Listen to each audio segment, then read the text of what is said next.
பகவான் Sri அரவிந்தரின் the human cycle பயில்வதற்காக நம் அனைவரையும் இந்த இணையதளத்தின் மூலம் ஒருங்கிணைத்து இந்த நல்ல வாய்ப்பினை நமக்கு அருளியுள்ள பகவானுக்கும் ஸ்ரீ அன்னைக்கும் நமது நன்றியையும் வணக்கத்தையும் அவர்களது பொற்பாதங்களில் சமர்ப்பிப்போம். இத்தருணத்தில் நம் மனதில் எழும் ஒவ்வொரு எண்ணத்தையும், இங்கு நாம் பேசும் ஒவ்வொரு வார்த்தையையும் அவர்களுக்கு காணிக்கையாக சமர்ப்பிப்போம். அனைவருக்கும் மாலை வணக்கம்.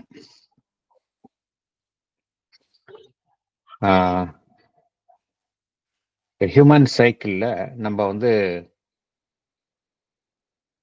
சாப்டர் 5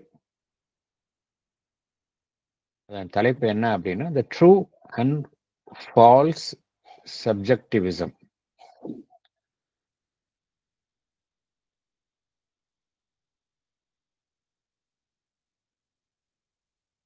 சாப்டர் கடைசியா நம்ம பார்த்ததுல இந்த சாப்டர் 4 பார்த்தோம்.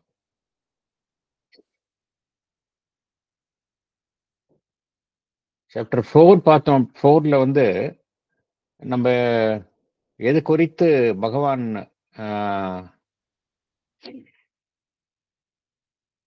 தன்னுடைய ஒரு கருத்தை தெளிவுபடுத்தியுள்ளார் என்றால், ஒவ்வொரு நாடும் அவர்கள் எந்த திசையில் ஒவ்வொரு நாடும் செயல்படுகின்றது என்றால், ஒவ்வொரு நாடும் தன்னுடைய ஆன்மாவை கண்டறியும் முயற்சியில்தான் ஒவ்வொரு நாடும் ஈடுபட்டுள்ளன. இது எக்ஸ்டர்னலா மேம்போக்கா நம்ம பார்த்தோம் என்றால் இந்த உண்மை தெரியாது.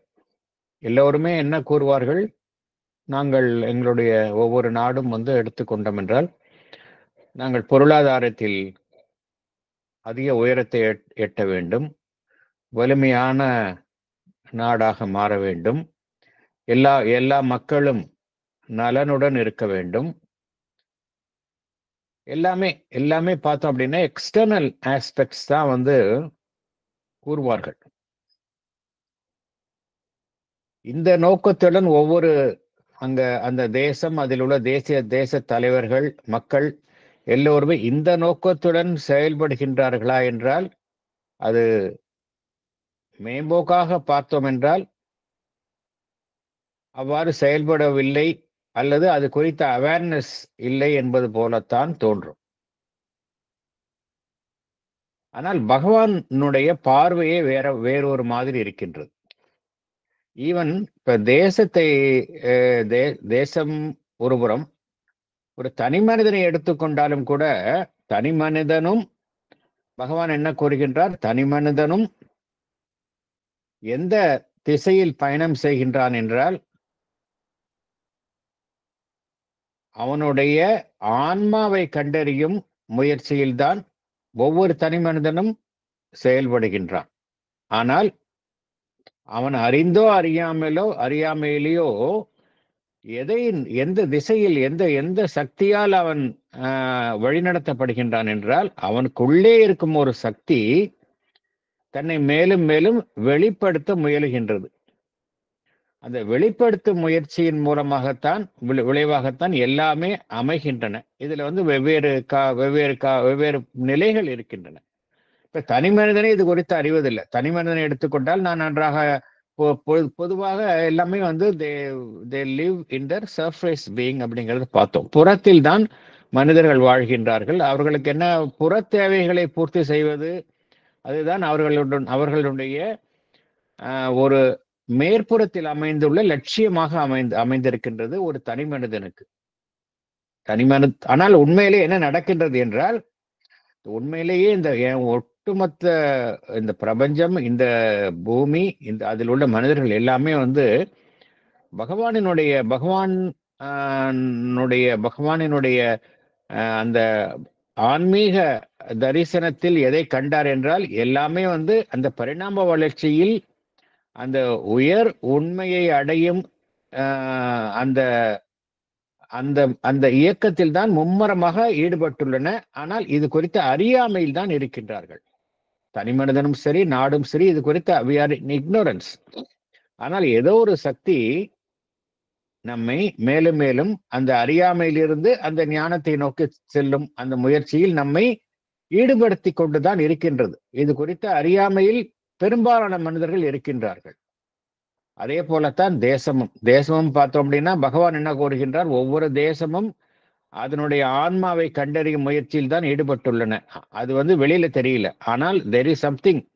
எப்படி ஒரு தனி மனிதனுக்கு இண்டிவிஜுவல் சோல் அப்படிங்கிற ஒரு பொருள் அமைப்பு இருக்கின்றதோ, அதே போலதான் நேஷனுக்கும் இருக்கு. There is a collective soul, nation soul என்று பகவான் குறிப்பிடுகின்றார். அந்த நேஷன் சோல் என்ன செய்கின்றது, தன்னை கண்டறிந்து வெளிப்படுத்தும் முயற்சியில் ஈடுபட்டுள்ளது.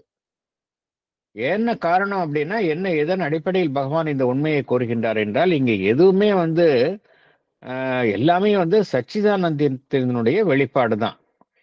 ஆல் இஸ் பிரம்மன். இந்த மனிதர்கள் அவர்களுக்குள்ள இருக்கிற ஆன்மன் தான் வந்து டிவைன் எலிமெண்ட். மற்ற மெட்டீரியல் திங்ஸ் எல்லாம் வந்து அன்டிவைன் அப்படின்னு சொல்ல முடியாது. நேஷன் அப்படிங்கிறது மனிதனுக்கு அப்பாற்பட்ட விஷயம். It is a material phenomenon அப்படின்னு சொல்ல முடியாது. இங்க எல்லாமே இங்க கான்சியஸ்னஸ் தான். Everything is a consciousness which is trying to evolve. அதனால பகவானுடைய பார்வை வந்து ஆழமான பார்வை. அது நமக்கு தெரியாது. வெளிப்புறத்துல பார்க்கும் பொழுது ஒவ்வொரு நாடும் எடுத்துக்கொண்டால் அதுக்குன்னு நிறைய சவால்கள் இருக்கின்றன. ஒவ்வொரு நாடையும் எடுத்துக்கொண்டால் அது போராட்டங்கள், சவால்கள், அதை மீறிக்கொண்டு ஏதோ ஒரு திசையில் முன்னேறி கொண்டிருக்கின்றன. அது நமக்கு தெரியல, வெளிப்புறத்தில் இருந்து பார்த்தால் தெரியல. ஆனா எந்த முயற்சியில் தங்களை ஈடுபடுத்தி கொண்டு உள்ளன என்றால், ஒவ்வொரு நாடும் தன்னுடைய ஆன்மாவை கண்டறியும் முயற்சியில் ஈடுபடுத்தி கொள்கின்றன என்ற உண்மையைத்தான் பகவான் குறிப்பிடுகின்றார். அதனுடைய புற விளைவுகளை நம்ம வெவ்வேறு விதமாக பார்க்கின்றோம். நம்மால வந்து புரிந்து கொள்ள முடியவில்லை. நம்மால நம்மளுடைய அறிவுக்கு அப்பாற்பட்ட விஷயமாக அது இதெல்லாமே இருக்கின்றது. ஆகையினால என்ன பகவான் இங்கே கூறுகின்றார் என்றால், ஒரு தனி மனிதனாக இருக்கட்டும், ஒரு தேசமாக இருக்கட்டும், அவனுடைய அந்த ஆன்மன் என்பது அவனுடைய உடல், பிராணமயம், மனம் இதையெல்லாம் கடந்த ஒரு அமைப்பாகத்தான் இருக்கின்றது. ஆன்மன் என்பது it is beyond something which beyond is mind, beyond is physical and vital. இதெல்லாம் தாண்டிய விஷயமாகத்தான் இருக்கின்றது. அது ஒரு தேசமாக இருக்கட்டும், மனிதனாக இருக்கட்டும். ஆகையினால இந்த ஒரு தேசம் என்று எடுத்துக்கொண்டால், அந்த தேசத்தினுடைய ஆன்மா வந்து வெறும் அந்த தேசத்தினுடைய ஒரு மனிதர்களினுடைய தொகுப்பு தான். அந்த வரையறைக்குள்ளதான் இருக்கு. ஒரு தேசம் என்று எடுத்துக்கொண்டால் தேசத்தில் உள்ள மனிதர்கள், அவர்களுடைய ஒட்டுமொத்த தொகுப்பு, அதற்குள் செயல்படுவதுதான் அந்த தேசத்தின் ஆன்மா என்று நினைப்பதும் தவறு என்று பகவான் குறிப்பிட்டுகின்றார். அது ஏன்னா அது அந்த தேசத்தினுடைய ஆன்மா என்பது அதையெல்லாம் கடந்து இருப்பது. அது வந்து அந்த தேசத்தினுடைய ஆன்மாவை வந்து ஒரு சிறைப்படுத்துவது போல இருக்கும். ஏன்னா ஒவ்வொரு தேசத்திற்கும் ஒரு இன்னர் ரியாலிட்டி, ஒரு இன்னர் மெய்மை, ஒரு உட்புறமாக இருந்துள்ள அந்த மெய்மை இருக்கின்றது. அது வந்து வளர்ந்து கொண்டே இருக்கின்றது. அது சார்ந்துள்ள மனிதர்களை மாத்திரம் நம்பி இருப்பதில்லை அப்படிங்கிறார் பகவான். என்ன சொல்கின்றார், இந்த கலெக்டிவ் ஹியூமன்ஸ் இருந்தாலும் கூட அதையும் தாண்டி இருப்பதுதான் ஒரு தேசத்தினுடைய ஆன்மா என்று பகவான் குறிப்பிடுகின்றார். அதனாலதான் பார்க்கிறோம், ஒரு தேசத்துல வந்து பார்த்தோம், சில காலகட்டத்துல மிகவும் மோசமான ஆட்சியாளர்கள் இருப்பாங்க. அவங்களையெல்லாம் தாண்டிதானே தேசம் என்பது வளர்கின்றது இல்லையா? அதைத்தான் பகவான் இங்கே கூறுகின்றார். அதே போல இந்த தேசம் தன்னை கண்டறிதல், இந்த ஒரு சப்ஜெக்டிவ் அப்ரோச், அதாவது வெளியில உள்ள புற விஷயங்களிலிருந்து உள்ள சம்திங் சப்ஜெக்டிவ் வித்தின், இந்த முயற்சியில் தான் ஈடுபட்டு கொண்டிருக்கின்றன. இதுலேயும் பார்த்தோம் அப்படின்னா பகவான் என்ன கூறுகின்றார், இதை சரியான திசையில் ஒவ்வொரு தேசமும் இந்த இந்த பயணத்தில் சரியான திசையில் செல்ல வேண்டும். ஏனென்றால் இதிலும் பிழைகள் ஏற்படுவதற்கு வாய்ப்புகள் இருக்கின்றன. இந்த சரியான ட்ரூ சப்ஜெக்டிவிசம் அண்ட் ஃபால்ஸ் சப்ஜெக்டிவிசம், இது ரெண்டையும் வந்து ஒரு தேசம் என்பது வகைப்படுத்தி பார்க்க சரியான கண்ணோட்டத்தில் பார்ப்பதற்கு பழகி கொள்ள வேண்டும். அப்பதான் வந்து சரியான திசையில் செல்ல முடியும் அப்படிங்கிறார். சப்ஜெக்டிவிசம், அதாவது உள்நோக்கி தன் உள்ளே இருக்கக்கூடிய விஷயத்தை கண்டறியும் முயற்சியில் செயல்படுவதல் என்பதுதான் சப்ஜெக்டிவிசம். அதுலயும் பார்த்தோம் அப்படின்னா ஒரு ட்ரூ சப்ஜெக்டிவிசம், ஃபால்ஸ் சப்ஜெக்டிவிசம் அப்படின்னு இருக்குது. ஒவ்வொரு தேசமும் இந்த சரியான ட்ரூ சப்ஜெக்டிவிசம் அதனுடைய அந்த வழியில் தான் செல்ல வேண்டும். அப்பொழுதுதான் அது வந்து பிழை இல்லாமல் அதனுடைய முயற்சி இருக்கும் என்று கூறுகின்றார். இப்ப இந்த சாப்டர்ல வந்து பகவான் என்ன கூறுகின்றார்? சாப்டர் 5ல வந்து எது வந்து உண்மையிலேயே இந்த உண்மையிலேயே எது ட்ரூ சப்ஜெக்டிவிசம், எது ஃபால்ஸ் சப்ஜெக்டிவிசம், அதை வந்து பகவான் வந்து கிளாரிஃபை பண்றார். What is true subjectivism, what is false subjectivism. அதனால்தான் இந்த பகவான் இந்த சாப்டர்னுடைய தலைப்பே வந்து ட்ரூ அண்ட் ஃபால்ஸ் சப்ஜெக்டிவிசம் அப்படின்னு சொல்லியிருக்கிறாரு. நம்ம we can go into the paragraph 1க்கு உள்ள போகலாம். நம்ம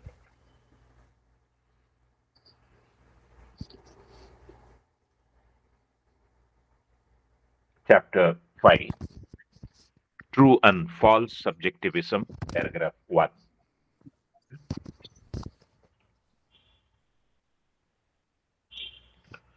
The subjective stage of human development is that critical juncture in which, having gone forward from symbols, types, conventions, having turned its gaze superficially on the individual being to discover his truth and right law of action and its relation to the superficial and external truth and law of the universe, our race begins to gaze deeper, to see and feel what is behind the outside and below the surface, and therefore to live from within. It is a step towards self-knowledge and towards living in and from the self, away from knowledge of things as the not self, and from the living according to this objective idea of life and the universe. Everything depends on how that step is taken, to what kind of subjectivity we arrive, and how far we go in self-knowledge. For here, the dangers of error are as great and far-reaching as the results of right-seeking. The symbolic, the typal, the conventional age avoid these dangers by building a wall of self-limitation against them. And it is because this wall becomes, in the end, a prison of self-ignorance that it has to be broken down, and the perilous but fruitful adventure of subjectivism undertaken. Thank you, sir. Thank you. Can I read, sir? Yeah, please. Salient points. The subjective age is that critical juncture when the human race begins to look deeper and to see and feel what is behind outside and below the surface, and begins its journey to live from within. It is a step towards self-knowledge and to live within the self, away from the knowledge of external things and away from the objective, materialistic view of life and the universe. Everything depends on the kind of subjectivity we arrive at and how far we go within our self-knowledge. It should be a right seeking without errors that lead to dangers. The wall of self-limitation in the earlier ages avoided these dangers, and yet at the end, it became a prison that had to be broken. And the adventure of subjectivism began. Thank you, sir. Thank you very much. Thank you.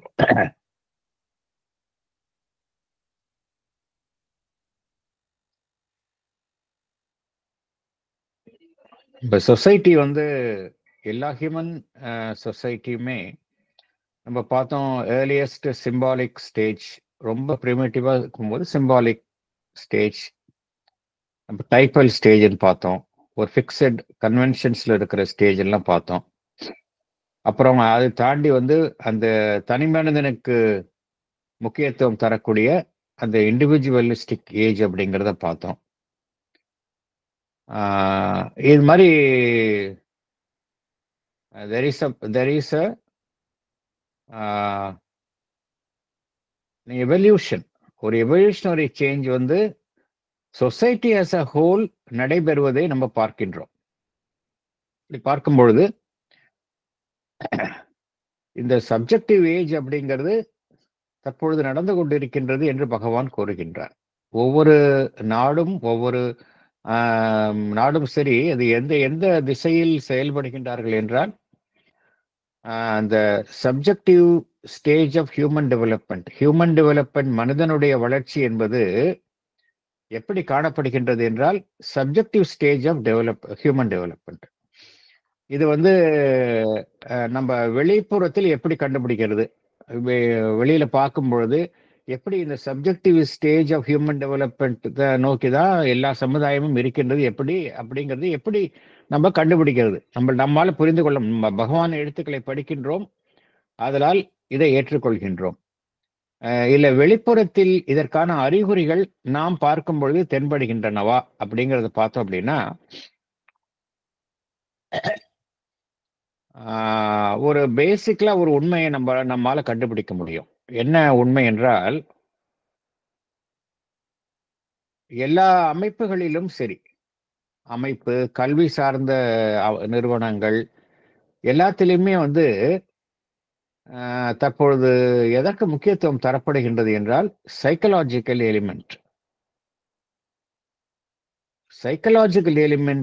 வந்து அந்த உளவியல் ரீதியான அமைப்புக்கு வந்து முக்கியத்துவம் தரப்படுகின்றது. இப்பொழுது ஒரு கல்வின்னு எடுத்துக்கொண்டோம் என்றால், கல்வியினுடைய பாடத்திட்டம் வந்து எப்படி அமைகின்றது என்றால், அந்த எல்லா நாடுகளிலும் சரி, எல்லா நாடுகளிலுமே இந்த போக்கு காணப்படுகின்றது. அந்த குழந்தையினுடைய சைக்கலாஜிக்கல் டெவலப்மெண்ட், அதை எப்படி வளர்ப்பது என்ற திசையில் தான். அது வந்து தப்பா நம்ம மிஸ்யூஸ் பண்றோம், that's a different issue. But அதனுடைய நோக்கம் அவ்வாறு தான் இருக்கின்றது.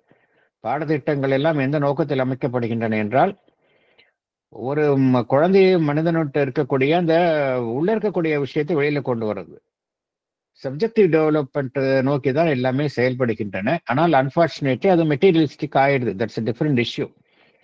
பட் இந்த சப்ஜெக்டிவ் ஸ்டேஜ் வந்து எல்லாத்திலையும் பார்க்கிறோம். நம்ம ஒரு கார்ப்பரேட் நிறுவனங்களே எடுத்துக்கொண்டாலும் கூட, கார்ப்பரேட் நிறுவனத்துக்கே பார்த்தோம் அப்படின்னா நிறைய அதற்குள்ளேயே சப்ஜெக்டிவ் எலிமெண்ட்ஸை பார்க்குறோம். ஒவ்வொரு கார்ப்பரேட் என்டிட்டிக்கும் அதற்கென்றே ஒரு கார்ப்பரேட் எத்திக்ஸ்னு வச்சிருக்கிறாங்க. இன்ஃபேக்ட் உதாரணத்துக்கு சொல்றேன், for example Tata group of கம்பெனிஸ்ல அவங்க வந்து ஒரு எத்திக்ஸுக்கு ஒரு செட் ஆஃப் கைட்லைன்ஸ் வச்சிருக்கிறாங்க. அவங்க வந்து எதுவுமே வந்து அந்த எத்திக்ஸுக்கு புறம்பாக இருந்தா அவங்க செய்ய மாட்டாங்க. அது ஃபர்ஸ்ட் அவங்களுடைய ரெக்குவயர்மெண்ட் என்ன அப்படின்னா, whether it is as per the ethics of the Tata group of company அப்படிங்கிறது தான் அவங்களுடைய ஃபர்ஸ்ட் யார்ட் ஸ்டிக். வழக்கமா என்ன நினைப்போம், எல்லா நிறுவனங்களும் ஒரு கம்பெனியும் வந்து வெதர் இட் இஸ் லா அபைடிங்கா இருக்குதா, அந்த நாட்டினுடைய சட்டத்திட்டத்துக்கு உட்பட்டு செயல்படுகின்றதா அப்படின்னா ஓகே we can accept அப்படின்னு நினைப்போம். டாடா குரூப்ல என்ன செய்யறாங்க, அவங்க தே ஒரு ஸ்டெப் மேல போறாங்க. அவங்க என்ன சொல்றாங்க, அவங்களுடைய கான்செப்ட் என்ன அப்படின்னா, ஈவன் லால பர்மிட் பண்ணால் கூட, weather my own ethics permit such things, அதுதான் அவங்களுடைய யாட்ஸ்டிக். அதனாலதான் பார்த்தோம் அப்படின்னா டாடா குரூப் ஆஃப் கம்பெனிஸ்ல மற்ற கம்பெனிஸ் மாதிரி அவங்க எந்த ஸ்கேம்ஸ்லையும் மாற்றுறது இல்லை. And it has been this ethics, their ethics sustained the group for almost more than 100 years. இது வந்து கார்பரேட் இதுல பாக்குறோம். இது வந்து நம்ம நாட்டுல மாத்திரம் இல்ல, எல்லா நாட்டிலயும் இருக்கு. எல்லா பெரிய பெரிய கார்பரேட் கம்பெனிஸ்க்குலாம் ஒரு ஒரு ஒரு இன்பார்ன் எத்திக்ஸ் இருக்குது. நல்ல அதுல இதுலயும் பார்த்தோம் அப்படின்னா எத்திக்ஸ் இல்லாத கம்பெனிஸும் கார்பரேட் கம்பெனிஸும் இருக்கு, எத்திக்ஸோட இருக்கிற கம்பெனிஸ் இருக்கு. எந்த கம்பெனிஸ் எல்லாம் வந்து எத்திக்ஸ்ல ரொம்ப ஸ்ட்ராங்கா இருக்கிறாங்களோ, தட் மீன்ஸ் அவங்க சப்ஜெக்டிவா இருக்கிறாங்கன்னு அர்த்தம். வெறும் உங்களுடைய கம்பெனியோடைய ப்ராஃபிட் பேலன்ஸ் ஷீட் அப்படிங்கிறது வெளியில இருக்கக்கூடிய விஷயம். சப்ஜெக்டிவ் அப்படிங்கிறது இதுதான், எத்திக்ஸ் அப்படிங்கிறது சப்ஜெக்டிவான விஷயம். இதுக்கு அவங்க எல்லாம் ரொம்ப முக்கியத்துவம் தராங்க. கொரியன் கம்பெனிஸ் முக்கியத்துவம் தராங்க. ஜாப்பனீஸ் கம்பெனிஸ்ல இந்த சப்ஜெக்டிவ் எலிமெண்ட்டுக்கு ரொம்ப அதிக முக்கியத்துவம் தருகின்றார்கள். பெரிய பெரிய கம்பெனிஸ்ல இந்த எத்திக்ஸ் அண்ட் வேல்யூஸ் இருக்கு. ஃபார் எக்ஸாம்பிள், இன்னொரு எக்ஸாம்பிள் சொல்றேன். இப்ப இன்னொரு பெரிய பெரிய நிறுவனங்கள்ல, அமெரிக்கால இருக்க நிறுவனங்கள்ல ஒருத்தங்களை வந்து எடுக்கும் பொழுது, ஒருத்தங்க ஒரு கம்பெனி, ஒரு நல்ல நிறுவனங்கள்ல ஒருத்தங்களை வேலைக்கு எடுக்கிறதுக்கு முன்னாடி அவங்களுடைய இதை பார்க்குறாங்க. ஏதாவது அவங்களுடைய பிஹேவியர் வேற எங்கேயாவது, ஏன்னா அந்த ஒரு இப்போ சில ஒரு இப்போ அமெரிக்காலலாம் பார்த்தோம் அப்படின்னா, நம்மளுக்கு எப்படி ஆதார் இருக்குதோ அங்கே வந்து அங்கே வந்து ஒரு நேஷனல் செக்யூரிட்டி நம்பர் இருக்கும். அவங்க என்னென்ன அவங்களுடைய பாஸ்ட் ஹிஸ்டரியில ஏதாவது அவங்களுடைய வயலேஷன்ஸ் ஆஃப் லா இருக்குதா, வேற கம்பெனியில வேலை பார்த்தும்போது அவங்களுடைய எத்திக்ஸ்க்கு எகென்ஸ்டா செயல்பட்டுருக்காங்களா, இதெல்லாம் வந்து ரிஃப்ளெக்ட் ஆகிடும். அப்படி ஏதாவது கொஞ்சம் இருந்தால் கூட அவங்க எடுக்கிறது இல்லை. இதெல்லாம் சில கம்பெனிஸ்ல ஓவர்லுக் பண்றாங்க. என்ன காரணத்துக்காக அப்படின்னா, இந்த சைக்கலாஜிக்கல் ஆஸ்பெக்டுக்கு முக்கியத்துவம் தரணும் அப்படிங்கிற ஒரு ட்ரெண்ட் வந்து எல்லா நிலைகளிலும் இருக்கின்றது என்பதை நம்ம பார்க்கின்றோம். இப்ப நம்ம இந்திய நாட்டில் எடுத்துக்கொண்டோம் என்றால் எப்பொழுதுமே இந்த சப்ஜெக்டிவ் எலிமெண்ட்டுக்கு முக்கியத்துவம் தர்றோம். நம்ம ஈவன் நீங்க ஏர்லியர் இதுல இந்தியா சுதந்திரம் அடைந்த பின்பாடு இந்த பஞ்சசீல கொள்கை அப்படிங்கிறத எடுத்துக்கிட்டோம், நான் அலைன்டு மூவ்மெண்ட் அப்படிங்கிறத எடுத்துக்கிட்டோம். We will not interfere in other நேஷன்ஸினுடைய அஃபேர்ஸ்ல தலையிட மாட்டோம். வி வில் நாட் ஆக்குப்பை இன்னொருத்தருடைய நாட்டை வந்து நம்ம வந்து அன்ஆத்தரைஸ்ட் ஆக்குப்பை பண்ண மாட்டோம். இது மாதிரி நிறைய விஷயங்களை நம்ம வந்து நம்ம நாடை வந்து நம்ம இவால்வ் பண்ணிக்கிட்டோம். நம்ம இது தேசத்துக்கென்றே இந்த ஒவ்வொரு தேசமும் இது மாதிரி பண்ணிடு அதற்கென்றே உருவாக்கப்பட்டுள்ள கொள்கைகள் இருக்கின்றன. சர்வதேச நிறுவனங்களும் பார்த்தோம் அப்படின்னா இந்த சப்ஜெக்டிவ் எலிமெண்ட்டுக்கு தான் அவங்க முக்கியத்துவம் தராங்க. யுனைடெட் நேஷன்ஸ் ஆகட்டும், யுனெஸ்கோ ஆகட்டும், இதெல்லாமே பார்த்தோம் அப்படின்னா அவங்களுடைய aim, objective, laid down objectives அதான் இருக்கு. இம்ப்ளிமெண்டேஷன்ல எந்த அளவுக்கு அவங்க வந்து சரியா பண்றாங்கிறது that's a different question. But laid down objectives பார்த்தோம் அப்படின்னா it is towards subjective element. அதைத்தான் பகவான் கோருகின்றார் இங்க. எல்லோருமே இந்த சப்ஜெக்டிவ் இதுக்கு தான் நம்ம போறோம், நம்ம அதை நோக்கி தான் போயிட்டு இருக்கிறோம். அந்த இது வரைக்கும் கடந்த பாதையில இருந்து எந்த திசையை நோக்கி போறோம் அப்படின்னா, நம்ம வந்து deeper and deeper we are trying to look within ourselves. ஒரு தேசமாக இருக்கட்டும், ஒரு நிறுவனமாக இருக்கட்டும், ஒரு தனி மனிதனாக இருக்கட்டும், deeper and deeper within ourselves நம்ம வந்து போயிட்டு இருக்கோம். அந்த திசை நோக்கித்தான் போயிட்டு இருக்கோம் அப்படிங்கிறார். அவர் human race begins to gaze deeper and to see and feel what is behind the outside. வெளியில இருக்கிற விஷயத்துக்கு பின்னாடி என்ன இருக்கு, அதே போல சர்ஃபேஸ்ல என்ன இருக்கோ அதற்கு கீழே என்ன இருக்கு, இந்த திசையில் தான் செயல்படுகின்றது அப்படின்னு பகவான் கூறுகின்றார். இது வந்து it is a step towards self knowledge and towards living in and from the self அப்படிங்கிறார். away from the knowledge of things as a, அதாவது வெறும் புற விஷயங்கள்லயே நம்ம தங்கி இருக்காம ஆக சார்ந்த விஷயங்களிலிருந்து நம்ம செயல்பட ஆரம்பிக்கின்றோம் அப்படின்னு நம்ம. ஏன்னா புற விஷயங்கள்லாம் வெறும் மெட்டீரியல் ஃபினாமினா மாத்திரம் தான் நம்ம நினைக்கிறோம், அப்படி கிடையாது. அக விஷயத்தை நம்பியும் செயல்பட ஆரம்பிக்கிறோம். ஹியூமன் ரேஸ் அந்த நிலையில் தான் ஏன்னா பரிணாம வளர்ச்சியில அது அப்படித்தான் இருந்தாக வேண்டும். அதைத்தான் பகவான் இங்க கூறுகின்றார். இதுல பகவான் என்ன கூறுகின்றார், எப்படி இந்த நம்ம வந்து இந்த திசையில் செல்லும் பொழுது எவ்வாறு செல்கின்றோம், ஸ்டெப் எத்தகைய வழியில் செல்கின்றோம் என்பது முக்கியம், நம்பர் 1. அப்புறம் எத்தகைய what kind of subjectivity we arrive, அதுவும் முக்கியம். And how far we go in self knowledge, இதெல்லாம் ரொம்ப முக்கியம் அப்படிங்கிறார். என்ன காரணம் அப்படின்னா, இதுல அந்த செல்ஃப் நாலேஜ் அப்படிங்கிறத பேர்ல அப்படிங்கிற ஒரு முயற்சியில எந்தெந்த முயற்சியெல்லாம் வந்து நம்மளுடைய வெறும் ஈகோவை மாத்திரம் நம்ம ஒரு தேசத்தினுடைய ஈகோ, நேஷனல் ஈகோ, அதை மாத்திரம் பூஸ்ட் பண்ற மாதிரி அமைந்தது அப்படின்னா அந்த ரிசல்ட்ஸ் வந்து ஒரு நல்ல முறையில் அமையாது அப்படிங்கிறார். இதுல வரக்கூடிய பிழைகளும் பாசிபிலிட்டிஸ் ஆஃப் டேஞ்சர்ஸும் இருக்குது. அதுல நம்ம ஜாக்கிரதையா இருக்கணும், அது குறித்த முன்னெச்சரிக்கையோடு இருக்கணும் அப்படிங்கிறார். For here the dangers of error are as great and far reaching as the results of right seeking அப்படிங்கிறார். இப்ப ஏர்லியர் ஸ்டேஜஸ்ல எல்லாமே வந்து ஒரு ரெஜிமெண்டலா இருந்தது. மற்ற ப்ரீவியஸ் இந்த சிம்பாலிக் டைப்பல் கன்வென்ஷனல் ஏஜ்ல எல்லாமே ரெஜிமெண்டல்ஸ், எல்லாம் அயன் லாஸ் மாதிரி போட்டு வச்சிருந்தாங்க. அதனால என்ன அப்படின்னா அதுல வந்து நோபடி கேன் அதை மீறி செயல்பட முடியாது. ஆனா அதுவே வந்து எதனால அது வந்து நிலைச்சு நிக்கல அப்படின்னா, அது வந்து it acted more as a walls of the prison, ஒரு சிறைப்படுத்தின மாதிரி ஒரு தனி மனிதனுடைய வளர்ச்சியை வந்து முடக்கி போட்டதுனால, தனி மனிதனை ஒரு அறியாமை என்கின்ற ஒரு சிறைக்குள் வைத்ததுனால அது தகர்க்கப்பட வேண்டிய கட்டாயத்தில் தகர்க்கப்பட வேண்டியது ஒரு கட்டாயமான ஒரு விஷயமாக இருந்தது. அதனாலதான் பகவான் என்ன கூறுகிறார், இப்போ வந்து எல்லாமே ஃப்ரீயா இருக்கிறதுனால அதே சமயத்துல ஜாக்கிரதையாவும் இருக்கணும் அப்படிங்கிறார். The symbolic, the typal, the conventional age avoid these dangers by building a wall of self-limitation against them. And it is because this wall becomes in the end a prison of self-ignorance that it has to be broken down. And the perilous and fruitful adventure of subjectivism undertaken. இப்போ வந்து இந்த சப்ஜெக்டிவிசம் அப்படிங்கிறது ஒரு adventure மாதிரி, ஏன்னா நம்மளுக்கு தெரியாது இதுல போறோம், அது ஜாக்கிரதையா போகணும் அப்படிங்கிறாரு. ஃபால்ஸ் சப்ஜெக்டிவ்ஸோட போனோம் அப்படின்னா again we will run into the danger அப்படிங்கிறாரு.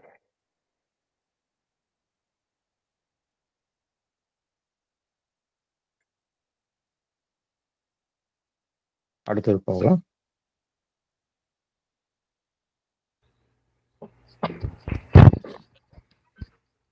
Paragraph 2.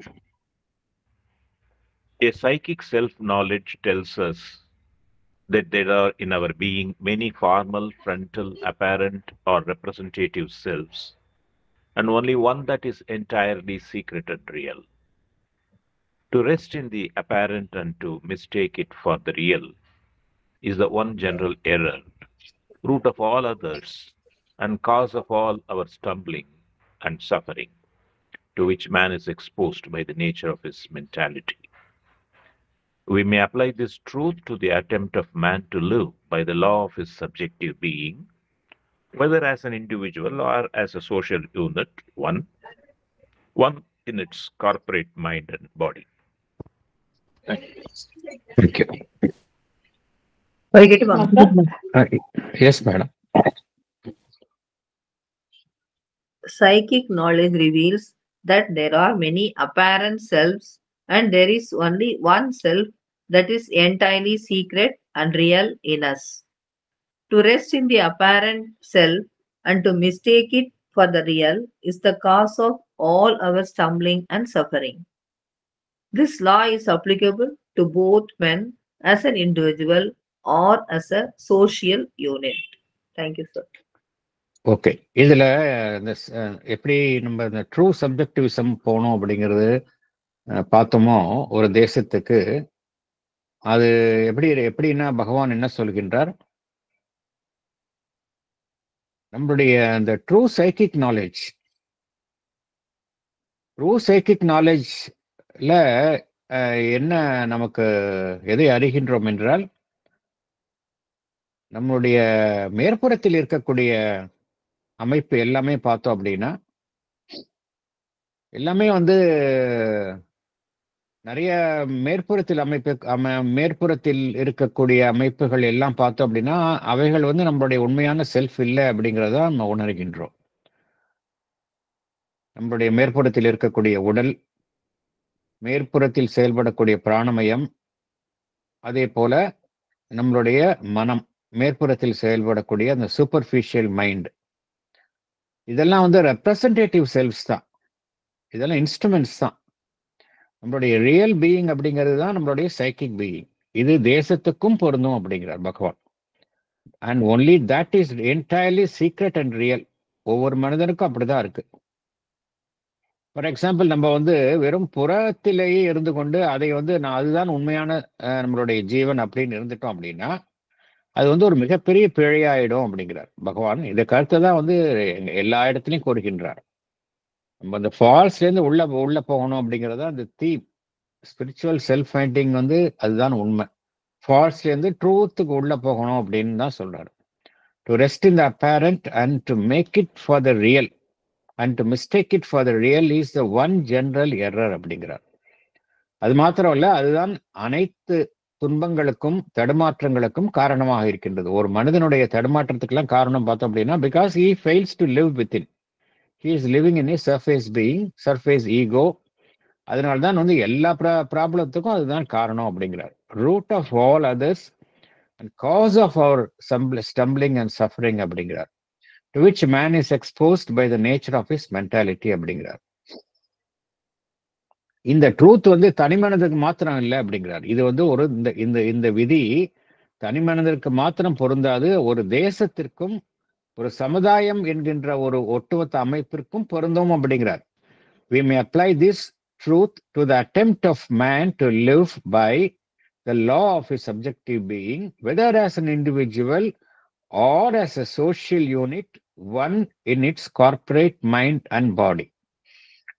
இது வந்து ரொம்ப ரொம்ப முக்கியமான ஒரு கருத்து. ஒரு தனி மனிதன் இல்ல ஒரு சமுதாய அமைப்பு, ஒரு கார்ப்பரேட் என்டைட்டி, ஒரு கவர்மெண்ட், எல்லாத்துக்குமே இது பொருந்தும். ரியல்லா என்ன அந்த ஒரு அதுபடிதான் போகணும். அது மாதிரி போகாம நம்ம வந்து ஃபால்ஸ் இதுல போனோம் அப்படின்னா then you will run into problem. இதுல எப்படின்னா நிறைய இதுல ட்ரையல் அண்ட் எரர்ல எல்லா தேசமும் எப்படி செயல்படுகின்றது என்றால் ட்ரையல் அண்ட் எரர்ல தான் செயல்படுறாங்க. ஏன்னா ஒரு தேசம் அப்படின்னு எடுத்துக்கொண்டோம் என்றால் அதில் செயல்படக்கூடிய மனிதர்கள் இந்த பவர் சென்டர்ஸ்ல இருந்து செயல்படுறவங்க எல்லாருமே வந்து ஃபுல் அவேர்னஸ்ல செயல்படுவது இல்லை. எல்லாமே வந்து அந்த ஈகோவை சார்ந்து செயல்படுவதால் என்ன நடைபெறுகின்றது என்றால் நிறைய இது மாதிரி இந்த ஸ்டம்பிளிங் அண்ட் சஃபரிங் வந்து எல்லா தேசத்திற்கும் நடைபெறுகின்றது. மெல்ல மெல்ல அதிலிருந்து வெளிவருகின்றார்கள், அவ்வளவுதான். இது என்னன்னா, ஏன்னா there is some other force which is guiding all the nations. Despite all the stumbling and suffering, some other force is guiding each nation. அதனால அதையெல்லாம் மீறிதான் ஒவ்வொரு தேசமும் வந்து கொண்டு இருக்கின்றது. ஏன்னா மனிதர்களை விட அந்த சக்தி வந்து உயரமான சக்தியாக இருப்பதனால அந்த சக்தி தான் வழிநடத்தி despite our stumbling and suffering.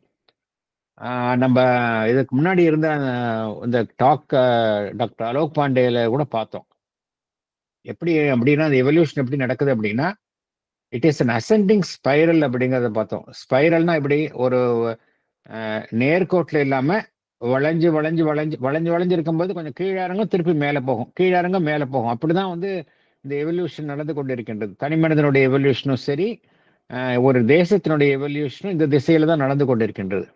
கீழே இறங்கினா கூட அப்படியே இருந்ததில்லை, திருப்பி மேலே வருகின்றது, திருப்பி கொஞ்சம் கீழே அப்படி மேலே வருது. இது வந்து தேசத்திற்கும் பொருந்தும், அதுதான் உண்மை. ஸோ இதுல என்ன முக்கியமான விஷயம் அப்படின்னா, as long as அந்த ரியல் செல்ஃப் அதை ஒட்டி ஒரு தனி மனிதனாக இருக்கட்டும், ஒரு தேசமாக இருக்கட்டும், அதை ஒட்டி செயல்படும் பொழுது பிழைகள் வருவதற்கு சான்ஸ் இல்லை.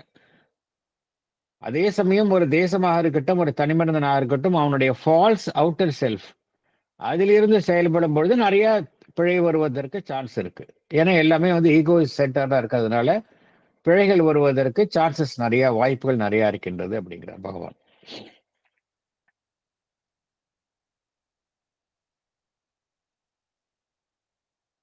அடுத்தது Paragraph 3. For this is the sense of the characteristic turn which modern civilization is taking. Everywhere we are beginning, though still sparsely and in a grouping tentative fashion, to approach things From the subjective standpoint, in education, our object is to know the psychology of the child as he grows into man and to found our systems of teaching and training upon that basis. The new aim is to help the child to develop his intellectual, aesthetic, emotional, moral, spiritual being and his communal life and impulses out of his own temperament and capacities, a very different object from that of the old education, which was simply to pack so much stereotyped knowledge into his resisting brain and impose a stereotyped rule of conduct on his struggling and dominated impulses. இங்க பகவான் ஒரு footnote கொடுத்திருக்காரு. There has been a root set back to this development in totalitarian states, whose theory is that the individual does not exist and only the life of the community matters. But this new, larger view still holds its own in freer countries. Thank you, sir. Padigatma, sir. அப்படிங்க madam. Salient points. Modern civilization is beginning to approach things from the subjective standpoint, though in a groping, tentative fashion. In education, we can see that the systems of teaching and training are founded on the psychological needs of the child.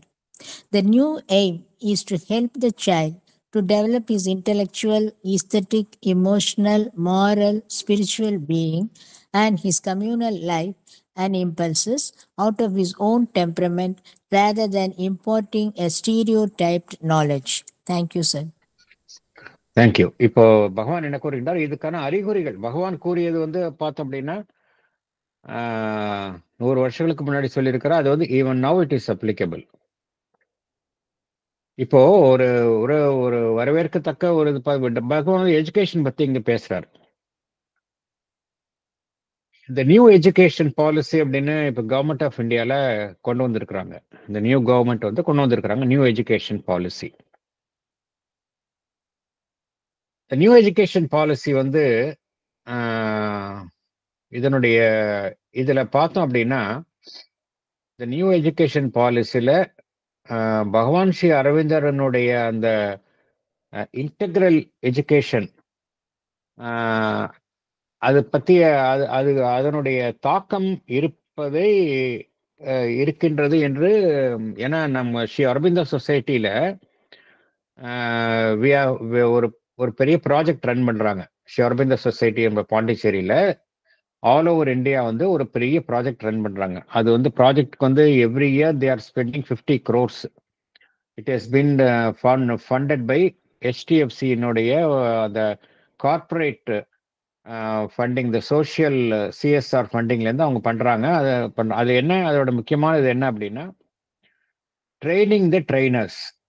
டீச்சர்ஸை வந்து all over India எவ்வளோ 33 lakh and down teachers இது வரைக்கும் train ஆயிருக்காங்க. Training the teachers அப்படின்னு இந்த டீச்சர்ஸை வந்து அந்த integral எஜுகேஷன்ல train பண்றது. இது எப்படின்னா அங்க எதுவுமே நம்ம வந்து ஸ்பிரிச்சுவாலிட்டி எதுவுமே சொல்றது கிடையாது, பிரின்சிபிள்ஸை மாத்திரம் நம்ம சொல்றோம். ஏன்னா ஒன்ஸ் வி கிவ் தட் அந்த கோட்டிங் கொடுத்தா தென் கவர்மெண்ட்ஸ் வந்து ரெசிஸ்ட் பண்ண ஆரம்பிச்சிருவாங்க. இங்க அது கிடையாது. ஈவன் தமிழ்நாடு கவர்மெண்ட் கூட ஒரு ப்ரோக்ராம் ரன் பண்றோம். Even I also attended that workshop along with some other trainers. I attended அங்கே இங்கே அந்த ஹையர் எஜுகேஷன் டிபார்ட்மெண்ட்ல அங்கே இருக்கிற ஆஃபீஸர்ஸுக்கு ஒரு ட்ரைனிங் மாதிரி கொடுத்தோங்க. ஒரு இட் ஹேப்பன் 2 years பேக்கு. அதுல என்ன முக்கியமான விஷயம் அப்படின்னா பகவானினுடைய அந்த இன்டெக்ரல் எஜுகேஷனுடைய அந்த தீம் வந்து இன்கார்பரேட் ஆயிருக்குது. இது எப்படி இன்கார்பரேட் ஆயிருக்கு அப்படின்னா அதுக்கு வந்து ஒரு பெரிய அதனுடைய ரூட் காஸ் வேற, அதனுடைய ஆரிஜின் வந்து வேற. எப்படின்னா நம்மளுடைய பிரைம் மினிஸ்டர் வந்து குஜராத்தில் வந்து சீஃப் மினிஸ்டரா இருக்கிறப்போ அவருக்கு நெருங்கிய ஆலோசகராக இருந்தவர் கிரீஷ் ஜோஷி அப்படிங்கிற எஜுகேஷன்ல ஃபீல்டில் ஆலோசகராக இருந்தவர் கிரீஷ் ஜோஷி அப்படிங்கிறவர் மதர் ஸ்ரீ அரவிந்தோடைய டிவோட்டி, ஆரோவில் ரொம்ப ஈடுபாடாக இருந்தவர். அப்புறம் நம்மளுடைய அந்த இன்டர்நேஷனல் சென்டர் ஃபார் எஜுகேஷனல் ரெஜிஸ்ட்ராராக இருந்தவர். எஜுகேஷனில் பெரிய இருந்தார். மதர் அண்ட் ஷியோரபிந்தோ மதர்கிட்ட ரொம்ப நெருக்கமாக இருந்தவர். அவர் வந்து குஜராத்தில் மோடிக்கு ரொம்ப நம்முடைய பிரைம் மினிஸ்டருக்கு ரொம்ப க்ளோஸாக இருந்ததுனால அப்போ இருக்கும்பொழுது அவர் வந்து குஜராத்தில் இந்த நியூ எஜுகேஷன் பாலிசியை இன்ட்ரடியூஸ் பண்ணார் த்ரூ ஹிம். அதே இது வந்து சின்ஸ் நவ் நம்முடைய பிரைம் மினிஸ்டர் வந்து ஸ்டார்டட் இம்ப்ளிமெண்டிங் நேஷனல் லெவல்ல பண்றாங்க. They have not given any name. You know, once you give it some name or you affiliate to somebody, then there will be some resistance. Fact remains that in the integral system of integral teaching, integral system of education அப்படிங்கிற பகவானுடைய கான்செப்டினுடைய அந்த முக்கியமான aspects எல்லாம் வந்து new education பாலிசியில incorporate பண்ணியிருக்கிறாங்க அப்படிங்கிறது தான் வந்து உண்மை. அது வந்து நம்ம கண்டிருந்தோம். ஏன்னா நம்ம அந்த எஜுகேஷன் டிபார்ட்மெண்ட்டோடைய ஸ்ரீ அரபிந்தோ சொசைட்டி டெல்லியில ரொம்ப நெருங்கிய தொடர்பில் இருக்கிறதால இந்த உண்மையை நமக்கு தெரிய வந்தது. அதனால இங்க பகவான் என்ன கூறுகின்றார், அதுல என்ன முக்கியத்துவம் தரப்படுகின்றது பார்த்தோம் அப்படின்னா, இந்த இன்டெகிரல் எஜுகேஷன்ல நம்ம ஈவன் நம்மளுடைய ஆசிரம் ஸ்கூல்லையும் இங்க வந்து முக்கியமான எய்ம் வந்து பசங்களை வந்து நல்ல மார்க் வாங்க வச்சு அவங்கள ஐஐடிக்கு அனுப்புறது, இல்ல ப்ரொஃபஷனல் கோர்ஸுக்கு அனுப்புறது, ட்ரெயின் பண்ணி மார்க் வாங்க வைக்கிறதுங்கிற எய்ம் கிடையவே கிடையாது. இங்க வந்து find out what is best in each child and to help அந்த குழந்தைகள்கிட்ட இருக்கிற பொட்டென்ஷியலை எப்படி வந்து ஃபுல்லா பிளாசம் பண்ண வைக்கிறது. அதுதான் அங்க. ஒரு குழந்தைக்கு ஆர்ட்ல வந்து இன்ட்ரெஸ்டிங் இருக்கலாம், இன்னொரு குழந்தைக்கு வந்து சிங்கிங், இன்னொரு குழந்தைக்கு வந்து வேற ஏதாவது வேற ஒரு ஒர்க்ல வந்து கம்பீட்டன்ஸ் இருக்கலாம். அதை வந்து ஃபர்ஸ்ட் ஃபைண்ட் அவுட் பண்ணணும். ஃபைண்ட் அவுட் பண்ணி தென் அதை வந்து ஃபுல்லா வந்து அதை டெவலப் பண்றது. இதுதான் வந்து ஆஷ்ரம் ஸ்கூலினுடைய theme. And some other schools are also doing it in the same way. Some other schools which are run on this lines இதை இந்த தீமை ஃபாலோ பண்றாங்க. இது இப்ப அதுல என்ன முக்கியத்துவம் தரப்படுகின்றது பார்த்தோம் அப்படின்னா, சைக்காலஜி ஆஃப் த சைல்டு தான் அங்க முக்கியத்துவம் தரப்படுகின்றது. அதைத்தான் இங்க பகவான் குறிப்பிடுகின்றார். இந்த ட்ரெண்ட் வந்து அன்பார்ச்சுனேட்லி என்ன ஆகி போயிடுது அப்படின்னா, நம்ம இருக்க காம்படிஷன்லயும் இந்த மெட்டீரியலிஸ்டிக் இதுல வந்து இதை அச்சீவ் பண்ணணும், ஒரு ப்ரொஃபஷனல் கோர்ஸ்ல போகணும், பேரண்ட்ஸோடைய ப்ரெஷர்ல இது கம்ப்ளீட்டா it has taken back seat. ஆனா பாலிசியில இருக்கு. பாலிசியில எடுத்து பார்த்தோம் அப்படின்னா இட் இஸ் தேர். அதுதான் பகவான் கூறுகின்றார். நம்மளுடைய நியூ எஜுகேஷன் பாலிசி நீங்க எடுத்து பார்த்தீங்கன்னா இட் இஸ் தேர். இந்த இது வந்து எல்லா தேசங்களிலும் இது வந்து வலியுறுத்தப்படுகின்றது என்று பகவான் கூறுகின்றார். It is true. In some other மற்ற கண்ட்ரீஸ்லயும் இதுக்கு முக்கியத்துவம் தர்றாங்க. இன்ஃபேக்ட் சில அட்வான்ஸ்ட் கண்ட்ரீஸ்ல ரொம்ப, ஏன்னா அட்வான்ஸ் கண்ட்ரீஸ்ல வந்து இந்த அளவுக்கு ப்ரெஷர் இல்லை. நம்ம டெவலப்பிங் கண்ட்ரீஸ்ல இருக்கிற மாதிரி பசங்களை வந்து இது பண்ணணும். இந்த அந்த காம்படிஷன் வந்து ரிசோர்சஸ் ஃபியூவர் ரிசோர்சஸை நிறைய பேர் இது பண்ணணுங்கிறதுனால காம்படிஷன் அதிகமாகிடுது. நம்மளை போல டெவலப்பிங் கண்ட்ரீஸ்ல. வளர்ந்த நாடுகளில் அந்த அளவுக்கு காம்படிஷன் இல்லை. அதனால அங்கே வந்து கொஞ்சம் ரிலாக்ஸ்டா குழந்தைகளுடைய பெஸ்ட் என்னவோ அதை டெவலப் பண்றதுக்கு அங்கே வந்து அந்த ஸ்பேஸ் தர்றாங்க, டெவலப்டு கண்ட்ரீஸ்ல தர்றாங்க. இதைத்தான் இங்க பகவான் குறிப்பிட்டிருக்கிறார். இது வந்து ஒரு விசிபிள் சைனா இருக்கு அப்படிங்கிறார். சப்ஜெக்டிவ் டெவலப்மெண்ட்ல இந்த ஃபீல்ட் ஆஃப் எஜுகேஷன் குழந்தைகளினுடைய அந்த திறமையை வந்து வெளியில கொண்டு வர்றது அப்படிங்கிறத இது வந்து ஒரு முக்கியமான ஒரு கருத்தாக ஒரு ஆஸ்பெக்டா பாக்குறோம் அப்படிங்கிறாரு. இட் வாஸ் தேர் இன் அவர். பகவான் வந்து இங்க சொல்லல, ஆனா பகவான் வந்து எஜுகேஷன் பத்தி பேசும்போது சொல்றாரு. நம்மளுடைய ஏர்லியர் சிஸ்டம்ல இந்த குருகுலம் ஆஸ்பெக்ட் அந்த இதுல இட் வாஸ் தேர் அப்படிங்கிறார் பகவான். பகவான் ஹஸ் ஸ்போக்கன் அபவுட் எஜுகேஷன், பகவான் and Mother. There is a book on, ஒரு சின்ன புக் இருக்குது, ஸ்ரீ அரபிந்தோ அந்த மதர் ஆன் எஜுகேஷன். அதுல பகவான் ரொம்ப கிளியரா அதுல சொல்றார், நம்மளுடைய ஏர்லியர் சிஸ்டம்ல this aspect was well taken care of அப்படிங்கிறார். குழந்தைகளோட அவங்களுடைய பெஸ்ட் என்ன அதை வெளியில கொண்டு வரணும். இட் வாஸ் பாசிபிள் அப்படிங்கிறார். ஸோ இதைத்தான் பகவான் இங்க கோருகின்றார். குழந்தைகள் இது வந்து இந்த சப்ஜெக்டிவ் எலிமெண்ட்டை வெளியே கொண்டு வர்றது அப்படிங்கிறது இப்போ வந்து டாமினண்டா இருக்குது அப்படிங்கிறது பகவான் 100 வருஷம் முன்னாடியே சொல்லியிருக்கிறார். இன்ஸ்டெட் ஆஃப் இது வரைக்கும் வந்து எஜுகேஷன் எப்படி எந்த அடிப்படையில் அமைந்தது என்றால் எல்லாமே stereo typed knowledge. One size fits for all அப்படிங்கிற மாதிரி ஒரு நாலேஜ் அப்படின்னா இதுதான் எல்லாரும் படிக்கணும், இதை தான் படிச்சு மார்க் வாங்கணும் அப்படிங்கிற மாதிரி தான் இன்னும் அப்படிதான் இருக்கு நிறைய இடத்துல. பட் இந்த நிலைமை மாறி மாறி வருகின்றது என்பதை பகவான் அப்பவே சொல்லியிருக்கிறார். So it is happening. ஆனா இதை சில விதிவிலக்கையும் பகவான் ஃபுட் நோட்ல கொடுத்திருக்காரு. சில கம்யூனிஸ்ட் ஸ்டேட்ஸ்ல வந்து, டொட்டாலிட்டேரியன் ஸ்டேட்ஸ்ல வந்து அங்க வந்து இண்டிவிஜுவலுக்கு வந்து முக்கியத்துவம் தரப்படுவதில்லை, கம்யூனிட்டி தான் மேட்டர் ரொம்ப. அதனால இண்டிவிஜுவலுடைய டெவலப்மெண்ட் வந்து அங்க வந்து அந்த அளவுக்கு முக்கியத்துவம் தரப்படுவதில்லை அப்படிங்கிறாரு. பட் அப்கோர்ஸ் இந்த ட்ரெண்டும் மாறிட்டு வருகின்றதை நம்ம பார்க்குறோம். இந்த ட்ரெண்டும் மாறிக்கொண்டு வருகின்றதை பார்க்குறோம். நிறைய ரஷ்யன் அண்ட் சைனால பார்த்தோம் அப்படின்னா இப்போ even there also of late they have also changed. அங்கேருந்து நம்ம பெரிய பெரிய நல்ல நிறைய கண்டுபிடிப்புகள், விஞ்ஞான கண்டுபிடிப்புகள் வருகின்றன. நிறைய விஷயங்கள் அங்கேருந்து வருகின்றன. ஆனா இங்க வந்து இந்த மற்ற டெவலப்டு கண்ட்ரீஸ்ல இருக்கிற மாதிரி அந்த அளவுக்கு இங்க இல்லை. ஏன்னா அங்க வந்து எது முக்கியத்துவம் தரப்படுகின்றது என்றால் the community is more important than the individual. அடுத்தது போகலாமா?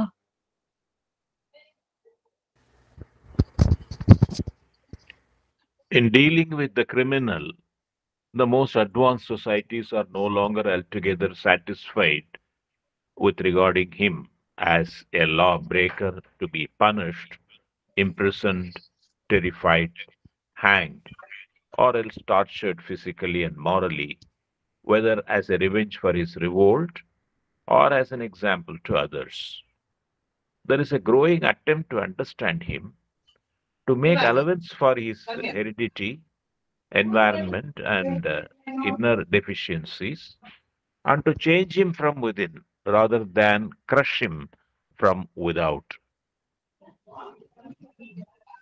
In the general view of society itself, we begin to regard the community, the nation, or any other fixed grouping of men as a living organism with a subjective being of its own and a corresponding growth and natural development which it is its business to bring to perfection and fruition.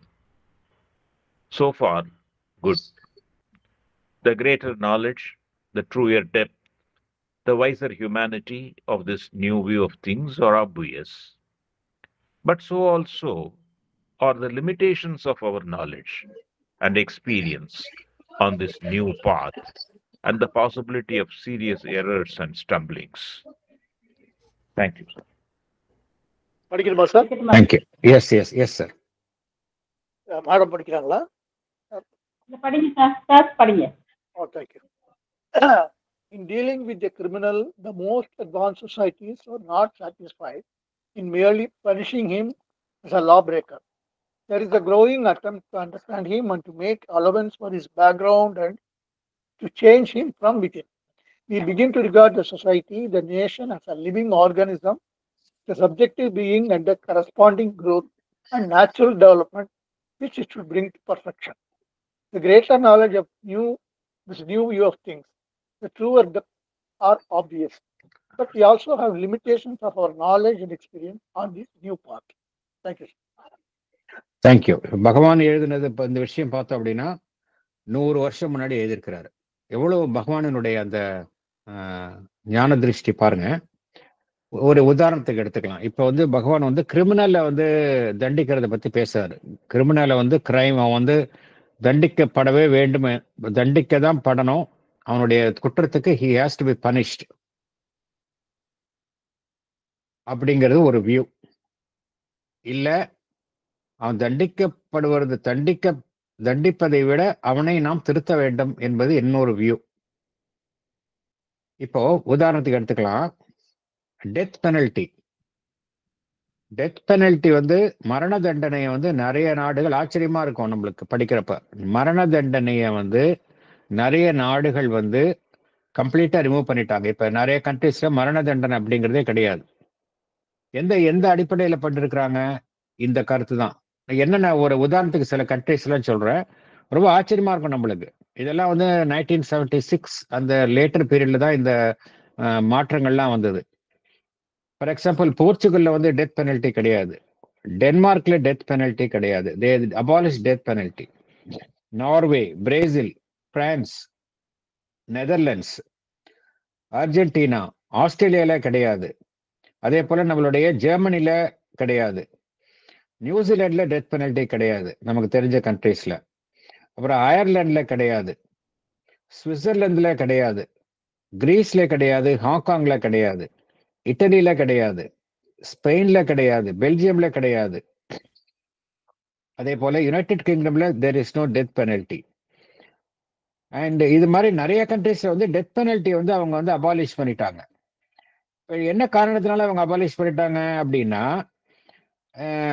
என்ன நோக்கம், அதுக்கு என்ன காரணத்துல, என்ன what made them to remove. இது வந்து ஒரு example, extreme example சொல்றோம். நம்ம அல்டிமேட் எக்ஸாம்பிள் என்னன்னா, அந்த கிரிமினல்ஸை வந்து நம்ம வந்து அவங்க ரிஃபார்ம் பண்ணணும் அப்படிங்கறத இப்ப நிறைய இதுல ஈவன் நம்ம இந்தியாவிலே பார்த்தோம் அப்படின்னா பிரசன்ட் ரிஃபார்ம்ஸ் அப்படிங்கறது நிறைய கொண்டு வந்திருக்காங்க.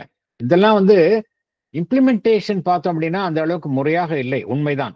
இம்ப்ளிமெண்டேஷன் ஆஸ்பெக்ட் அப்படின்னு பார்த்தோம் அப்படின்னா நிறைய அபரேஷன்ஸ், தவறுகள் நடக்கின்றன. ஆனால் இது குறித்த அவேர்னஸ் வந்து எல்லா நாடுகளுக்கும் வந்திருக்கின்றது. குற்றவாளிகளை நாம் சரியான முறையில் வழிக்கு கொண்டு வர வேண்டுமே ஒழிய மேயர் தண்டிப்பது என்பது ஒரு சரியான கிடையாது. ஏன்னா அந்த காலத்துல பாருங்க, இப்போ ஃபார் எக்ஸாம்பிள் ஏர்லியர் ஸ்டேஜ்ல திருடனான கையை வெட்டிடுவாங்க. ஈவன் நவ் சில கண்ட்ரிஸ் ரொம்ப மோசமான தண்டனைகள்லாம் வழங்கப்படுகின்றன. அது எதை காட்டுகின்றது என்றால் அந்த சமுதாயங்கள் எல்லாம் இன்னும் வளர்ச்சி அடையவில்லை அப்படிங்கிறது தான் காட்டுது. அட்வான்ஸ் சொசைட்டில அது மாதிரி பண்றது கிடையாது. லா பிரேக்கர்ஸை வந்து பனிஷ் பண்ணணும், அவங்கள வந்து பயமுறுத்தி இது பண்ணணும் அப்படிங்கிறது வந்து அந்த ட்ரெண்ட் வந்து மாறிக்கொண்டு வருகின்றது அப்படிங்கிறது பகவான் கூறுகின்றார். அவனை சரியாக புரிந்து கொள்ள வேண்டும். அவன் எந்த பேக்ரவுண்ட்ல இருந்து வர்றான் அப்படிங்கிறதுக்கு நம்ம கொஞ்சம் சலுகை காட்ட வேண்டும் அப்படிங்கிறாங்க. சில பேர் வந்து பேக்ரவுண்ட் பார்த்தீங்கன்னா ரொம்ப கிரிமினல், அவங்களுடைய அவங்க சார்ந்துள்ள சமுதாய பின்னணி, பொருளாதார பின்னணிலாம் பார்க்கும் பொழுது அதற்கு நாம் சில we have to give room for that அப்படின்னு பகவான் கூறுகின்றார். To make allowance for his heredity, environment and inner deficiencies and to change him from within rather than crush him from without அப்படிங்கிறார் பகவான். To change him from within rather than crush him from without. அன்னையிடம் வந்து நிறைய teachers வந்து complaint பண்ணுவாங்க, இந்த பையன் சரியா படிக்கிறது இல்லை, இந்த ரொம்ப முரண்டு பண்றாங்க, ரொம்ப ப்ராப்ளமேட்டிக் பாயா இருக்கிறான் அப்படின்னு நிறைய கம்ப்ளைண்ட். அன்னையினுடைய ஸ்டாண்டர்ட் ஆன்சர்ஸ் எல்லாருக்கும் என்ன அப்படின்னா, கிளாஸ்ல வந்து பசங்கள் வந்து சரியா பிஹேவ் பண்ணல அப்படின்னா you look within your self அப்படிங்கிறாங்க. டீச்சரை வந்து you look within your self, there is something in you which is responsible for that behaviour. அதை நீ சேஞ்ச் பண்ணு first. You change within your self, then try to change that fellow from within instead of merely punishing him. பண்றதுக்கு பதிலாக இதை பண்ணுங்க அப்படிங்கிறாங்க. ஆசிரமத்துல பார்த்தோம் என்றால் நிறைய சில சாதகர்கள் அந்த காலத்தில் பார்த்தோம் அப்படின்னா சரியான முறையில் அவர்கள் வந்து அவர்களுடைய நடவடிக்கைகளா இருக்கட்டும் அதெல்லாம் வந்து ஏற்றுக்கொள்ளப்படாத வண்ணம் இருந்தது. அவர்களை பற்றி புகார் செய்தார்கள், அன்னைக்கு புகார் செய்தார்கள், பகவானுக்கும் புகார் செய்தார்கள். பகவானுடைய ஸ்டாண்டர்ட் ஆன்சர் வந்து என்னன்னா கிவ் ஹிம் டைம் தான். ரொம்ப லாங் ரோப். பகவான் வந்து யாரையுமே இது பண்ண மாட்டார், லாங் ரோப். ஒருத்தர் வந்து சரியான சாப்பாட்டுக்கே வரமாட்டார், ஒருத்தர் சரியான டைனிங் ஹால்க்கே வரமாட்டார். கம்ப்ளைண்ட் அவரை பத்தி, நீங்க அவர் டைனிங் ஹாலுக்கே டைமுக்கு வந்து சாப்பிட வர மாட்டேங்கிறாரு, என்ன பண்றது அப்படின்னு. பகவான் என்ன சொல்றாரு, ஓகே டிஃபன் காரையில் போட்டு அவர் ரூம்ல கொண்டு வச்சிரு அப்படின்ட்டாரு. நீங்க பாருங்க எவ்வளவு பெரிய ஒரு கம்பேஷன் பாருங்க. அதே போல மதர்கிட்ட வந்து நிறைய கம்ப்ளைண்ட், நிறைய பேர் மதர் வந்து யாரையுமே வந்து ஆசிரமத்தை விட்டு வெளியே போன்னு சொல்றதில்லை. ஒரே ஒரு லேடியா சம்படி ஸ்ரீ எப்பி பண்டிட் எழுதுறாரு இந்த கருத்தை. ரொம்ப மோசமா பிஹேவ் பண்றாங்க. ஒரு லேடியோ ஒரு மேனோ யாரோ சரியா தெரியல எனக்கு. ஹி வாஸ் பிஹேவிங் ரொம்ப மோசமா பிஹேவ் பண்றாங்க. சரியான முறையில அந்த ஆசிரமனுடைய இதுபடி சரியா பிஹேவ் பண்ணல. அது அனைவராலும் ஏற்றுக்கொள்ளப்படாத பிஹேவியராக இருந்தது. அவரை வந்து ஆசிரமத்திலிருந்து வெளியில் அனுப்ப வேணும் அப்படிங்கறத முடிவு எடுக்கிறாங்க. முடிவு எடுத்துட்டு எகைன் மதர்கிட்ட வந்து பர்மிஷன் வேணும் இல்லையா, மதர்கிட்ட பர்மிஷனுக்காக போறாங்க. மதர் வந்து என்ன சொல்றாங்க, கடைசியில வந்து ரொம்ப மனசு இதாகி என்ன சொல்றாங்க, நம்ம இது மாதிரி அவங்கள நம்ம வெளியே அனுப்பிச்சோம் அப்படின்னா நம்ம எந்த முயற்சியில ஈடுபட்டு இருக்கின்றோமோ அந்த முயற்சியில் நாம் தோல்வி அடைகின்றோம் என்பதுதான் காரணம் அப்படிங்கிறாங்க. ஏன்னா நம்ம வந்து இங்க வந்து we are not dealing with individuals, we are dealing with the force. எந்த ஃபோர்ஸ் வந்து அந்த பர்டிகுலர் பர்சனை அது மாதிரி பிஹேவ் பண்ண சொல்லுது அப்படின்னா அந்த ஃபோர்ஸை வந்து நம்ம டிரான்ஸ்ஃபார்ம் பண்ணணும். That is why we are here, we are in the ashram. Just by sending away by one person out of this ashram, then the force will again act through some other person அப்படிங்கிறாங்க. அதனால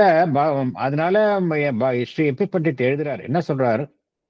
With tears in her eyes, mother requested that other people not to send the person out அப்படின்னு. ஏன்னா மதருடைய compassion வந்து எல்லையற்றது. Of course அது வந்து ரொம்ப extreme. But பகவான் இங்க என்ன சொல்றாரு, ஒரு தேசம் என்று எடுத்துக்கொண்டாலே அதனுடைய ஜெனரல் ட்ரெண்ட் எப்படி உருவாக்கி கொண்டு வருகின்றது என்றால், ஒரு கம்யூனிட்டி ஆஸ் அ ஹோல் யாராவது ஒருத்தவங்க தப்பு பண்ணாங்க அப்படின்னா அந்த தப்பை வந்து அவனை அடக்கி ஒடுக்கி அவனை பனிஷ் பண்றதுங்கிறது இல்லாம அவனை வந்து சரியான முறையில் திருத்த வேண்டும் என்கின்ற நிலையில்தான் வளர்ந்து வரும் நாடுகளில் உள்ள அந்த அமைப்புகள் விதிகள் எல்லாம் உருவாக்கப்பட்டுள்ளன அப்படிங்கிறார். அப்புறம் வந்து பகவான் என்ன கூறுகின்றார், இப்ப எப்படி ட்ரெண்ட் இருக்கு அமைகின்றது என்று பகவான் கூறுகின்றார். ஒரு கம்யூனிட்டி அப்படிங்கிறத எடுத்துக்கொண்டாலும் சரி, ஒரு நேஷன் அப்படிங்கிறத எடுத்துக்கொண்டாலும் சரி, அதை வெறும் வந்து ஒரு மனிதர்களுடைய ஒட்டுமொத்த ஒரு குழு அப்படிங்கிற முறையில பார்க்காம அது வந்து ஒரு லிவிங் ஆர்கானிசம். அந்த ரீதியில் தான் பார்க்கும், அந்த பார்வை அவ்வாறு தான் தற்பொழுது அந்த ரீதியில் தான் அமைகின்றது என்று பகவான் குறிப்பிடுகின்றார். With a living organism with a subjective being of its own and a corresponding growth and natural development which it is its business to bring to perfection and fruition.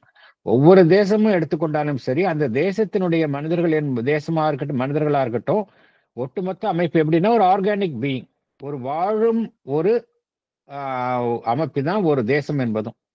அதனால அதனுடைய அதுகிட்ட என்ன ஒரு சிறப்பான அம்சம் இருக்கோ அதை வந்து வெளியில கொண்டு வரணும். அவ்வாறு தான் அந்த தேசம் செயல்பட வேண்டும் என்கின்ற ரீதியில் சிந்தனை தற்பொழுது அமைந்துள்ளது என்று பகவான் குறிப்பிடுகின்றார்.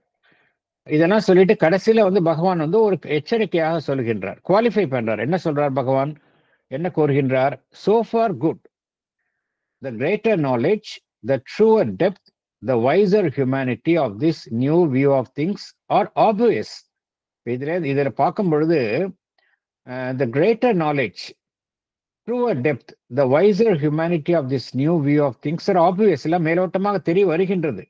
அதே சமயம் இங்க வந்து லிமிடேஷன்ஸ் இருக்கும் அப்படிங்கிறார். But so also are the limitations of a knowledge and experience of this new path. இது நம்மளுக்கெல்லாம் புதிய முயற்சி. இதுல வந்து நம்மளுக்கு நாலேஜ் அண்ட் எக்ஸ்பீரியன்ஸ் வந்து லிமிட்டட் லெவல்ல தான் இருக்கு. அதனால there is also possibility of serious errors and stumblings. நம்மளுடைய தடுமாற்றங்களுக்கும் பிழைகளுக்கும் இங்க வாய்ப்புகள் ஜாஸ்தி இருக்கின்றது. அதனால இதுல ஜாக்கிரதையா இருக்கணும் என்று பகவான் குறிப்பிடுகின்றார். அடுத்தது போகலாம் நம்ம. சார் எஸ் சொல்லுங்க சார். இப்போ நம்ம நீங்க டிஸ்கஸ் பண்ண அந்த விஷயத்துக்கு கொஞ்சம் ரெலவெண்டா பகவானோட லைஃப்ல இருந்து 2 இன்சிடென்ட்ஸ் ஷேர் பண்ணிக்கலாமா சார்?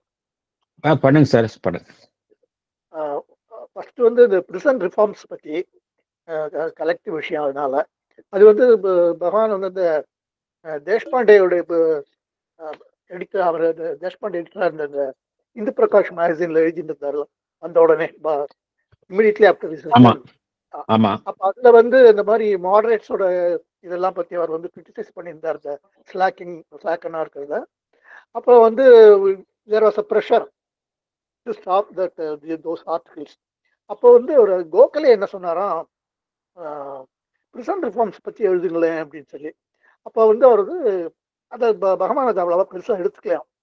அப்புறம் வருது when he was in the prison later, இந்த அலிபூர் பாம் கேஸ்ல அந்த பிரிசன் லைஃப் வந்து when he had the occasion to watch all the goings on, அந்த பிரிட்டிஷ்லாம் வந்து லிப் சர்வீஸ் தான் பண்றாங்க, நாங்க நம்ம லாவுக்கு ரொம்ப இது பண்றாங்கன்னு சொல்லிட்டு, but they are actually they are breaking it அப்படிங்கிற மாதிரிலாம் எழுதும்போது சொல்றாரு, நான் ஐ அண்டர்ஸ்டாண்ட் நான் வந்து அந்த பிரிசன் ரெஃபார்ம்ஸ் பற்றி அவர் கோகலே சொன்னபோது நான் இது பண்ணிட்டேன், அதை எடுத்து எழுதியிருக்கணும் அப்படிங்கிறத நான் இப்போ புரிஞ்சுக்கிறேன் அப்படின்னு எழுதியிருக்காரு சார் அவருடைய. கரெக்ட். அது ஒன்று.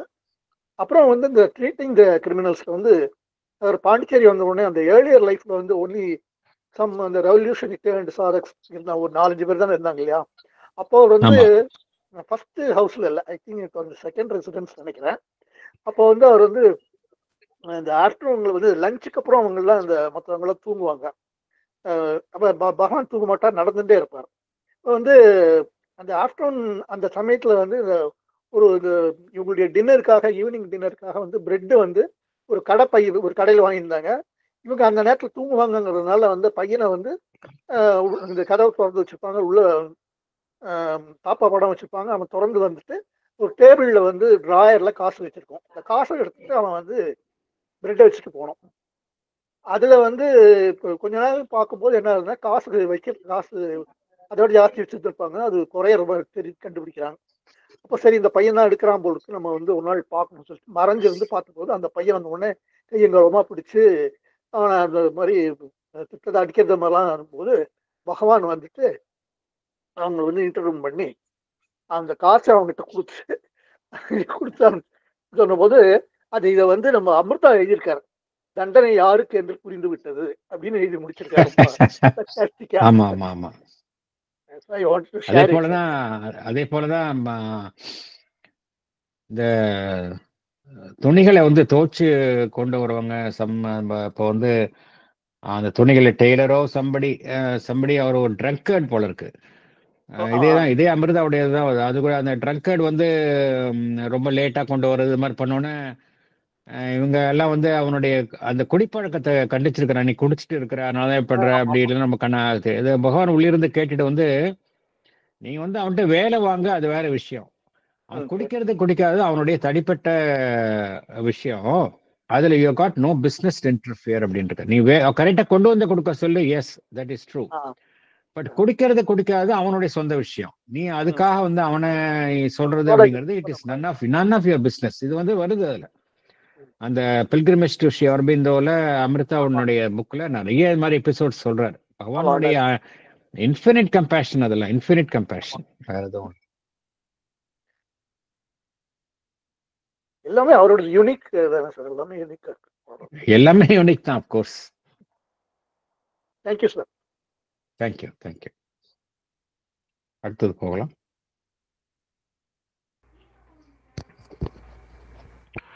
Paragraph 4.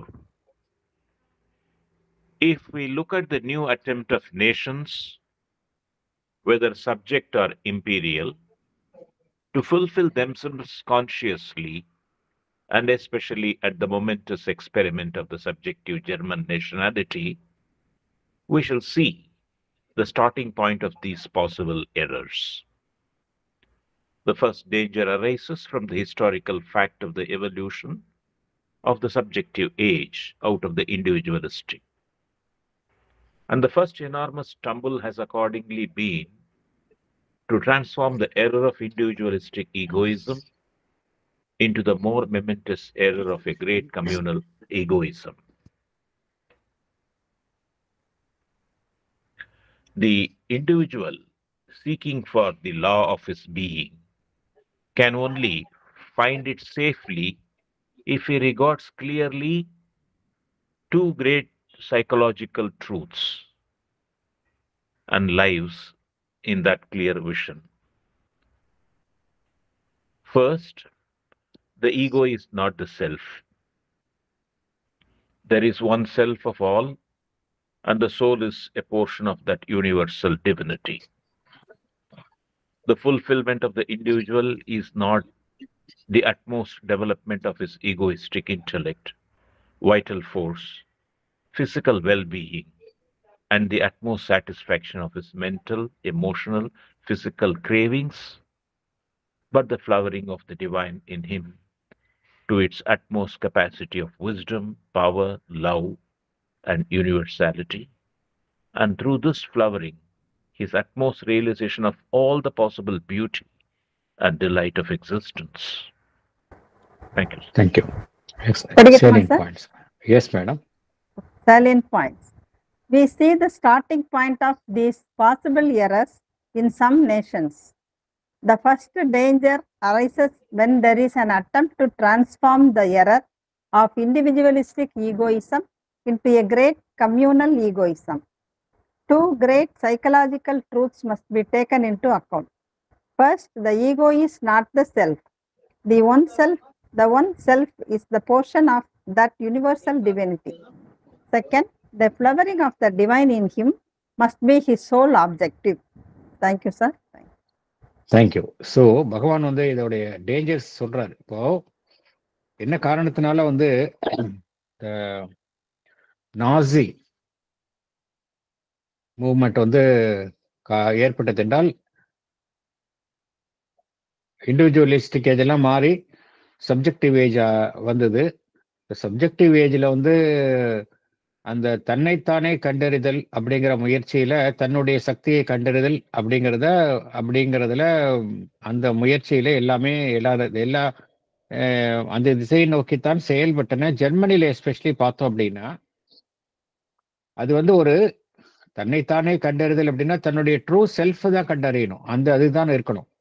அதற்கு பதிலாக தன்னுடைய இனத்தை கண்டறிந்து தன்னுடைய இனம் சாராத மக்களை அழித்தல் என்கின்ற ரீதியில் வந்து அந்த நாசியினுடைய செயல்பாடு அமைந்தது. அந்த பிழையைத்தான் பகவான் இங்க கூறுகின்றார். Instead of finding out one's true self, you are finding the wrong self. இதுதான் ஜெர்மனியில நடந்தது அப்படிங்கிறார். ஜெர்மனியில அப்கோர்ஸ் இப்ப எல்லாம் மாறிட்டாங்க, that's a different issue. But அந்த காலத்துல இந்த பிழை நடந்தது. அதனாலதான் வந்து ஒரு இனம் அப்படிங்க ஈவன் நவ் மெனி கண்ட்ரீஸ்ல பாக்குறோம். நிறைய இடத்துல அந்த அரசியல்வாதிகள் இதை வந்து இந்த கம்யூனல் இதை வந்து நம்ம வீப் பண்றாங்க. அரசியல்வாதிகள் வந்து இந்த பேசிக் ஹியூமன் நேச்சரை வந்து எக்ஸ்ப்ளாய்ட் பண்ணி என்ன செய்யறாங்க, ஒரு கம்யூனிட்டி ஒரு இதை வச்சு கம்யூனிட்டியோ ரிலிஜனோ இல்ல மொழியின் அடிப்படையிலேயோ பேஷன்ஸை வந்து அவங்க வந்து வீப் பண்றாங்க. பேஷன்ஸை இது பண்ணி ஹியூமன் பீயிங்கினுடைய லோவஸ்ட் அந்த லோவர் போர்ஷன் லோவர் பார்ட்டை வந்து அவங்க வந்து அப்பீல் பண்றாங்க. அதனாலதான் வந்து பார்த்தோம் அப்படின்னா ராங் ரியாக்ஷன்ஸை நம்ம கம்யூனிட்டி வைஸ்ல நம்ம பார்க்குறோம். நம்ம this is happening even now. பகவான் வந்து அப்பவே வந்து ஜெர்மனியில வந்து என்ன காரணத்தினால வந்து ஒரு பெரிய அழிவை வந்து அகெயின்ஸ்ட் ஜூஸ் என்ன காரணத்தினால அந்த காலத்துல ஏற்பட்டதுன்னா இதுதான் காரணம். எவ்வளவோ பேர் லட்சக்கணக்கான ஜூஸ் வந்து அவங்க வந்து கொடுமைப்படுத்தப்பட்டார்கள், அழிக்கப்பட்டார்கள். நம்ம பார்க்குறோம் எப்படி நாசி ஜெர்மனியில வந்து இது மாதிரி நடந்தது அப்படிங்கிறத நம்ம பார்க்குறோம். இது வந்து ஒரு எரர். என்ன எரர் அப்படின்னா, instead of finding out your true self, you are finding the wrong self, your egoistic portion, and you are acting upon your whatever you do, it goes to strengthen your ego. And எதெல்லாம் அதற்கு அப்போஸ் பண்ணுதோ அதனை வந்து அழிக்கும் முயற்சியில ஈடுபடுகின்றது. ஒரு தேசமாக இருக்கட்டும், மனிதனாக இருக்கட்டும், அந்த வகையில் தான் செயல்படுகின்றது. enormous stumble அப்படிங்கிறார். The first enormous stumble has accordingly been to transform the error of individualistic egoism into a more momentous error of a great communal egoism. இப்படிதான் நிறைய நடைபெறுகின்றது. இப்ப பார்க்கிறோம்ல, even now we see in the name of religion, in the name of caste, in the name of language, இந்த ஒரு communal ஈகோயிசத்தை நம்ம week பண்றோம். அதுதான் வந்து that is happening. அதனால பகவான் என்ன கூறுகின்றார், எந்த உண்மையின் அடிப்படையில செயல்படணும் அப்படிங்கிறார். எந்த உண்மையின் அடிப்படையில செயல்படணும் அப்படின்னா டூ கிரேட் சைக்கலாஜிக்கல் ட்ரூத்ஸ் அப்படிங்கிறார். Two great psychological truths. இந்த அடிப்படையில ஒரு மனிதனாக இருக்கட்டும், ஒரு தேசமாக இருக்கட்டும் செயல்படும் பொழுதுதான் இது மாதிரி தவறுகள் நடக்காது அப்படிங்கிறார். நம்பர் 1, நம்மளுடைய ட்ரூ செல்ஃப் அப்படிங்கிறது நம்மளுடைய ஈகோ கிடையாது. But many of us, many of the people, many of the nations are under the nation அப்படிங்கிற ஒரு போர்வையில ஒரு கலெக்டிவ் ஈகோவை தான் அவங்க வந்து பூஸ்ட் பண்றாங்க. Ego is not the self. This is the first fact. Your psychic being, your soul is a self. There is one self of all. ஒரு அதே செல்ஃப் தான் எல்லார்ட்டையும் இருக்குது. Soul is a portion of the universal divinity. This one should understand அப்படிங்கிறார். இது வந்து first. Second வந்து நம்மளுடைய நோக்கம் எதுவா இருக்கணும் அப்படின்னா, ஒரு மனிதன் அவனுடைய ஃபுல்ஃபில்மெண்ட் எப்படி இருக்கணும் அப்படின்னா, அவனுடைய அந்த செல்ஃபை வெளியில கொண்டு வரணும். அந்த சோல் எலிமெண்ட் வந்து ஒரு மனிதன் வந்து தன்னுடைய எல்லா செயல்களிலும் வந்து வெளியில கொண்டு வரணும். அதுதான் வந்து ஒரு மனிதனாக இருக்கட்டும், தேசமாக இருக்கட்டும், அதுதான் வந்து ப்ரையாரிட்டியா இருக்கணும் அப்படிங்கிறார். Flowering of the divine in him to be its utmost capacity to its utmost capacity of wisdom, power and love, universality. இந்த ஃப்ளவரிங், இந்த உள்ள இருக்கக்கூடிய இந்த டிவினிட்டி வந்து வெளியில வந்து மலர செய்யணும் ஒருத்தங்க. அதுதான் வந்து சரியான ஒரு அப்ரோச் அப்படிங்கிறார்.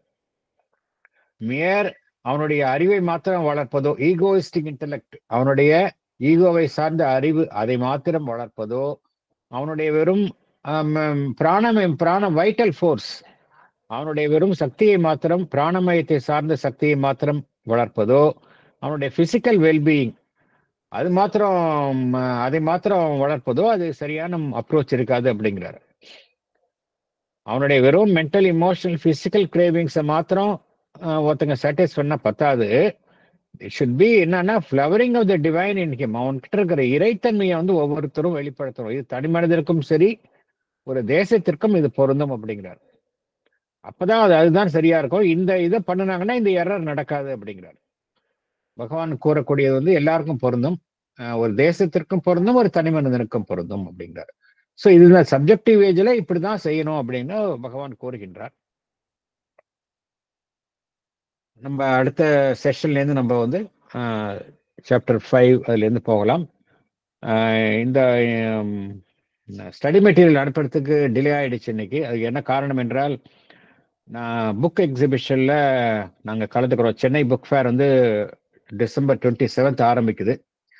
அதுக்கு வந்து புக்கு ஃபைனலைஸ் பண்றதுல last one day I was so busy with book finalise பண்ணி இப்போதான் சப்தாக்கு அனுப்பிச்சேன் நான். அதனாலதான் கொஞ்சம் டிலே ஆயிடுச்சு. இது ப்ரிப்பேர் பண்ணி அனுப்புறதுல தெர் வாஸ் அ டிலே. ஏன்னா இன்னைக்குள்ள அனுப்பிச்சாதான் அவங்க 10 days டைம் இருக்கு எங்களுக்கு. 27th. Meanwhile I will be also returning to India. அதனாலதான் there was a delay in sending the material. வேற ஏதாவது கருத்துக்கள் இருந்தால் பகிர்ந்து கொள்ளலாம்.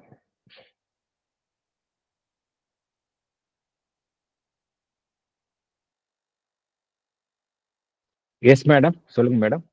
ஹியூமன் சைக்கிள் புக்கே இல்லைன்னு சொல்றாங்களே சார் சப்தாவில். தமிழ் புக்கு இருக்குன்னு சொல்றாங்க. மனித சக்கரம். ஆமா, நான் பார்த்தேன் சப்தால பார்த்தேன். இட்ஸ் அவுட் ஆஃப் பிரிண்ட்னு வருது. நான் ஆர்டர் பண்ணதுக்காக பார்த்தேன். அவுட் ஆஃப் பிரிண்ட்னு வருது. ஏன்னா but I have very few 2-3 books copies இருக்குன்னு நினைக்கிறேன். எங்கள்கிட்ட இருக்கு, சொசைட்டில இருக்குது. வந்துடும். அது அந்த அவுட் ஆஃப் பிரிண்ட்னு வருது. பட் வந்துடும் soon. We will get it. அது மேபி டெம்பரரி தான் அது. Okay okay sir, thank you. நான் பார்த்தேன் சில முக்கியமான புக்ஸ் எல்லாம் வந்து ஆர்டர் பண்ணணும். எங்களுக்கு இல்ல, ஹியூமன் சைக்கிள் இல்ல, அப்புறம் இந்த சன்லைட் பாத் இல்ல, அதே போல தமிழ்ல பார்த்தோம். அப்புறம் அது போல இன்டெகிரல் யோகா அந்த புக் இருக்குது, அது இல்ல. அதே போல இன்னொரு விஷயம், ஒரு நிமிஷம் இருங்க. அதே போல தமிழ்ல உள்ஜீவனின் வாழ்தல், கீதை கட்டுரைகள், இதெல்லாம் வந்து இப்ப இது கீதை கட்டுரைகள்லாம் ஆக்சுவலா அங்க சென்னையில இருந்து நாங்க வந்து அவங்க தமிழ் இல்லை, நாங்க தமிழ்ல எல்லாமே டிடிபி ஒர்க் எல்லாம் பார்த்து பிரிண்டபிள் ஃபார்ம்ல எல்லாம் அனுப்பிச்சோம். ஏன்னா அவங்களுக்கு பண்ணி கொடுக்கறது ஆள் இல்லை அப்படின்ட்டாங்க. Last 1 year group of devotees including my wife இதில் ஈடுபட்டு கீதை கட்டுரைகள் கம்ப்ளீட்டா ஷேப்ல அனுப்பிச்சாச்சு. அது any moment it will come out in print. But என்ன அவங்க இப்ப எங்களுக்கு எக்ஸிபிஷன்ல பிரிண்ட் வைக்கணும் அப்படின்னா இப்ப இந்த புக்கா முக்கியமான புக்கெல்லாம் இல்லை. கீதை கட்டுரைகள், உள்ஜீவனின் வாழ்தல், சன்லைட் பாத், அதே போல த ஹியூமன் சைக்கிள், இந்த புக்கெல்லாம் இல்லை. பட் வந்துடும், சீக்கிரம் வந்துடும். நானும் மெயில் கொடுத்துருக்கிறேன் எங்களுக்கு. Maybe soon it will come out. Thank you.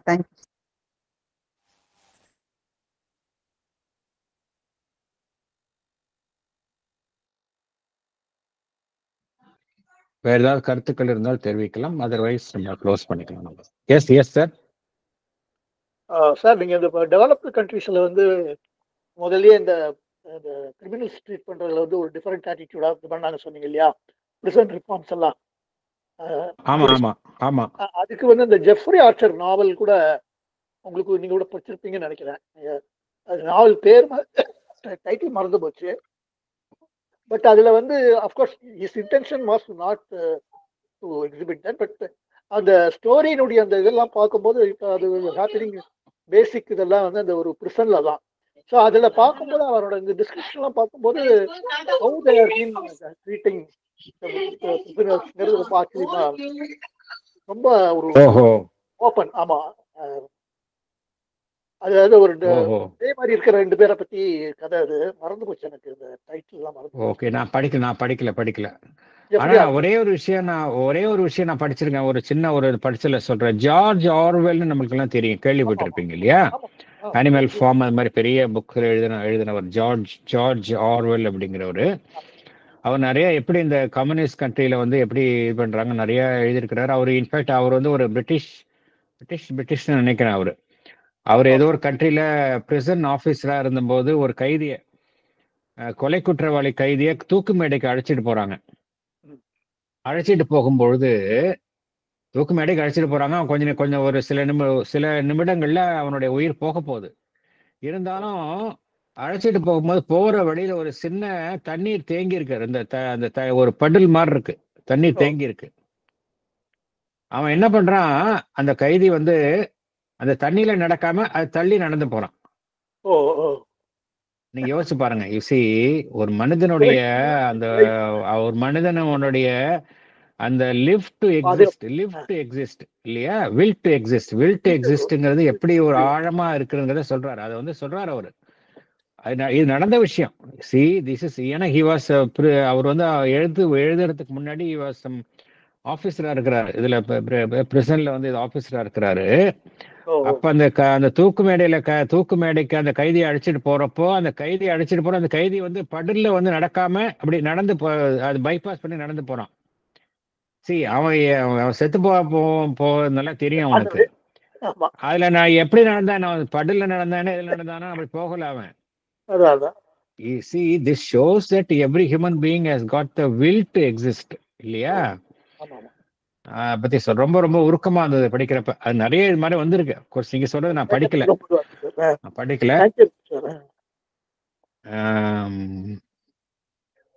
அதே போல இந்த இதுல Charles Dickens tale of two சிட்டிஸ்லயும் வரும் இல்லையா?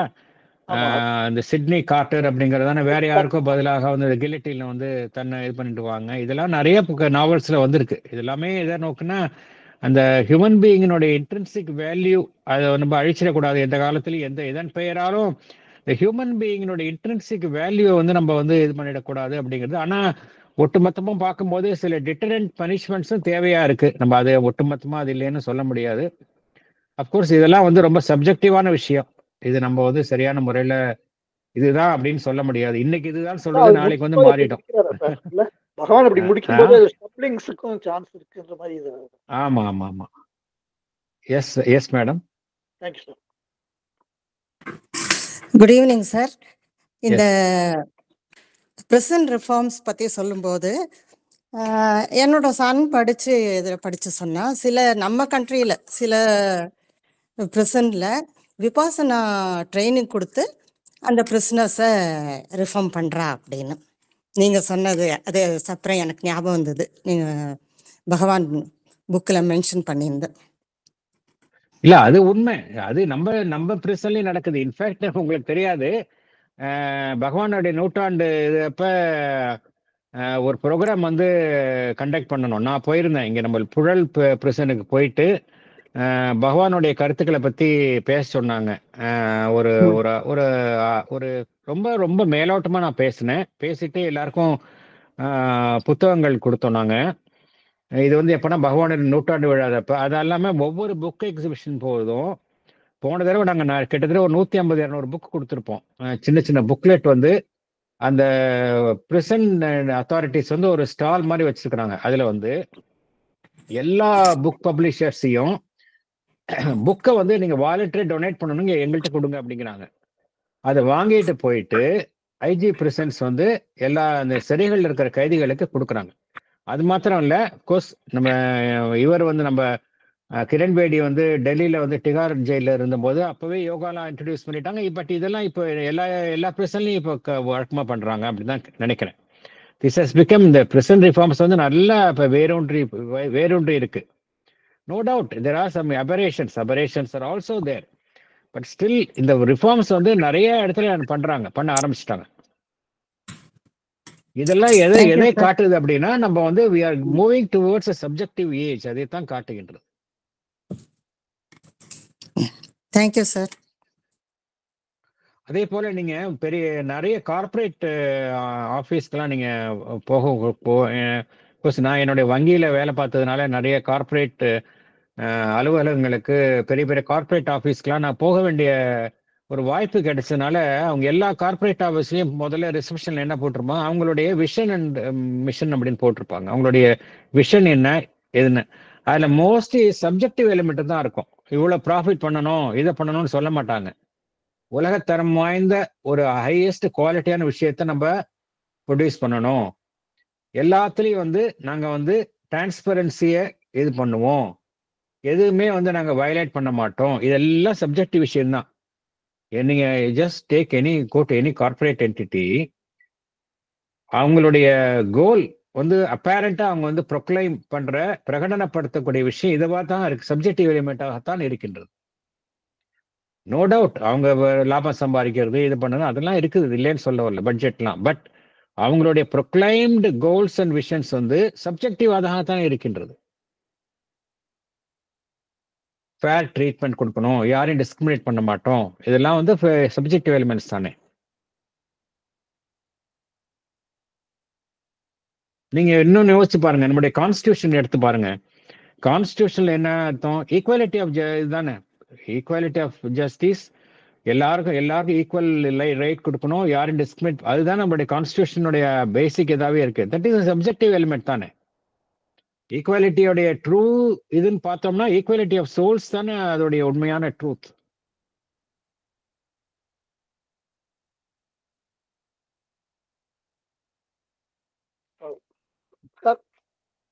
எஸ் சார்,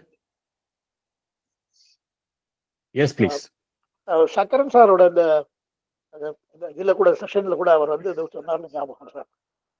எல்ஐசியினுடைய அவங்களுடைய இந்த சர்வேஜன சுகினோ பவந்தா யோகக்ஷேம முகாமியாகும். Okay okay. நாங்க வேலை பார்த்த பேங்க்ல நான் இதுக்கு முன்னாடி கார்பரேஷன் பேங்க்ல வேலை பார்த்தோம். அதனுடைய மோட்டோவே பார்த்தோம்னா சர்வேஜனா சுகினோ பவந்து தான் அதோடைய மோட்டோ. அதோடைய மோட்டோவே பார்த்தோம் அப்படின்னா அதோடைய பேசிஸ் தான் அது. எல்ஐசியோட இதுவும் அதுதான், சேம் திங் தான் அது இருக்குது. யோகக்ஷேம முகாமியாகும். ஆமா. Thank you sir.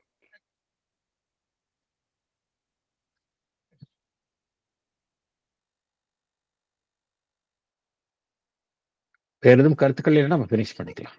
Actually all India ரேடியோலையும் ஒரு மோட்டோ என்ன போட்டிருப்பாங்கன்னா, போத் சைட்ஸ் ஆஃப் தட் ஏஐஆர்னு பகுஜன சுகாய பகுஜன ஹிதாய, அது அதான் அங்க மோட்டோ. அதே போல பவன்ஸ் ஜேர்னல்ல என்ன மோட்டோனாக்கா, ஆனோ பத்ராக கர்த்தவோ யந்து விஸ்வதா let noble thoughts come to us from all sides அப்படிங்கிற ஒரு நோட்டோ இருக்கு. ஸோ இதெல்லாம் ஐடியலை ஃபாலோ பண்றதுல நம்ம ஒத்துரு மிஞ்ச முடியாது. நல்லா வெளியெல்லாம் போட்டு பார்த்து பண்ணிடுறோம் நம்ம. கரெக்ட். அதான் சொல்றேன், அட்லீஸ்ட் ப்ரொக்ளைம்டா இருக்கிறோம். பட் இம்ப்ளிமெண்டேஷன்ல தேர் மே பி அபரேஷன்ஸ், இல்லைன்னு சொல்ல முடியாது. There are some aberrations, but still at least அது ஒரு ஐடியால வச்சிருக்கோம் இல்லையா நம்ம, இல்லையா? ஆமா ஆமா. ஆனந்த விகடனை கூட அந்த காலத்துல இருந்து, கிராஸ்வேர்ட் பசில் போட்ட நாள்ல இருந்து, எஸ்விவி கதையை எழுதுற நாள்ல இருந்து, யாதொன்றும் அறியாம் பரோபரமே அப்படின்னா முதல்ல வார்த்தையை எழுதியிருக்கும் அந்த விகடனுடைய. ஒரு தலை கண்ணாடி குடுமி போட்டு ஒரு பிக்சர் இருக்கும். சார் நம்ம கண்ட்ரியிலே சத்தியமேவ ஜெயதே தானே சார்? ஆமா, சத்தியமேவ ஜெயதே. நிச்சயமா சத்தியமேவ ஜெயதே தான். பின்ன சந்தேகம் என்ன? சரி, நம்ம கண்ட்ரில இது வந்து ரொம்ப காலாண்டு சப்ஜெக்டிவ் ஏஜ்ங்கிறது நம்ம கண்ட்ரில தொண்டு தொட்டு இருக்கக்கூடிய விஷயம். அது நம்ம பத்தி பேசுவார், பகவான் பேசுவார்னு நினைக்கிறேன். பின்னாடி எல்லாம் வருவார். இப்ப ஜென்ரலா சொல்றாரு, இப்போ குளோபல் லெவல்ல சொல்றாரு. நம்ம கண்ட்ரில it is an intrinsic element. இந்த விகடன்ல வந்து சார், எல்லோரும் இன்புற்றிருக்க நினைப்பதுவே அல்லாமல் வேறொன்று அறியேன் பராபரமே. ஆமா ஆமா, கரெக்ட் கரெக்ட்மா, கரெக்ட்.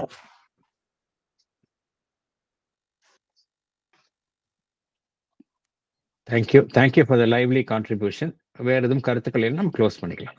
தேங்க்யூ.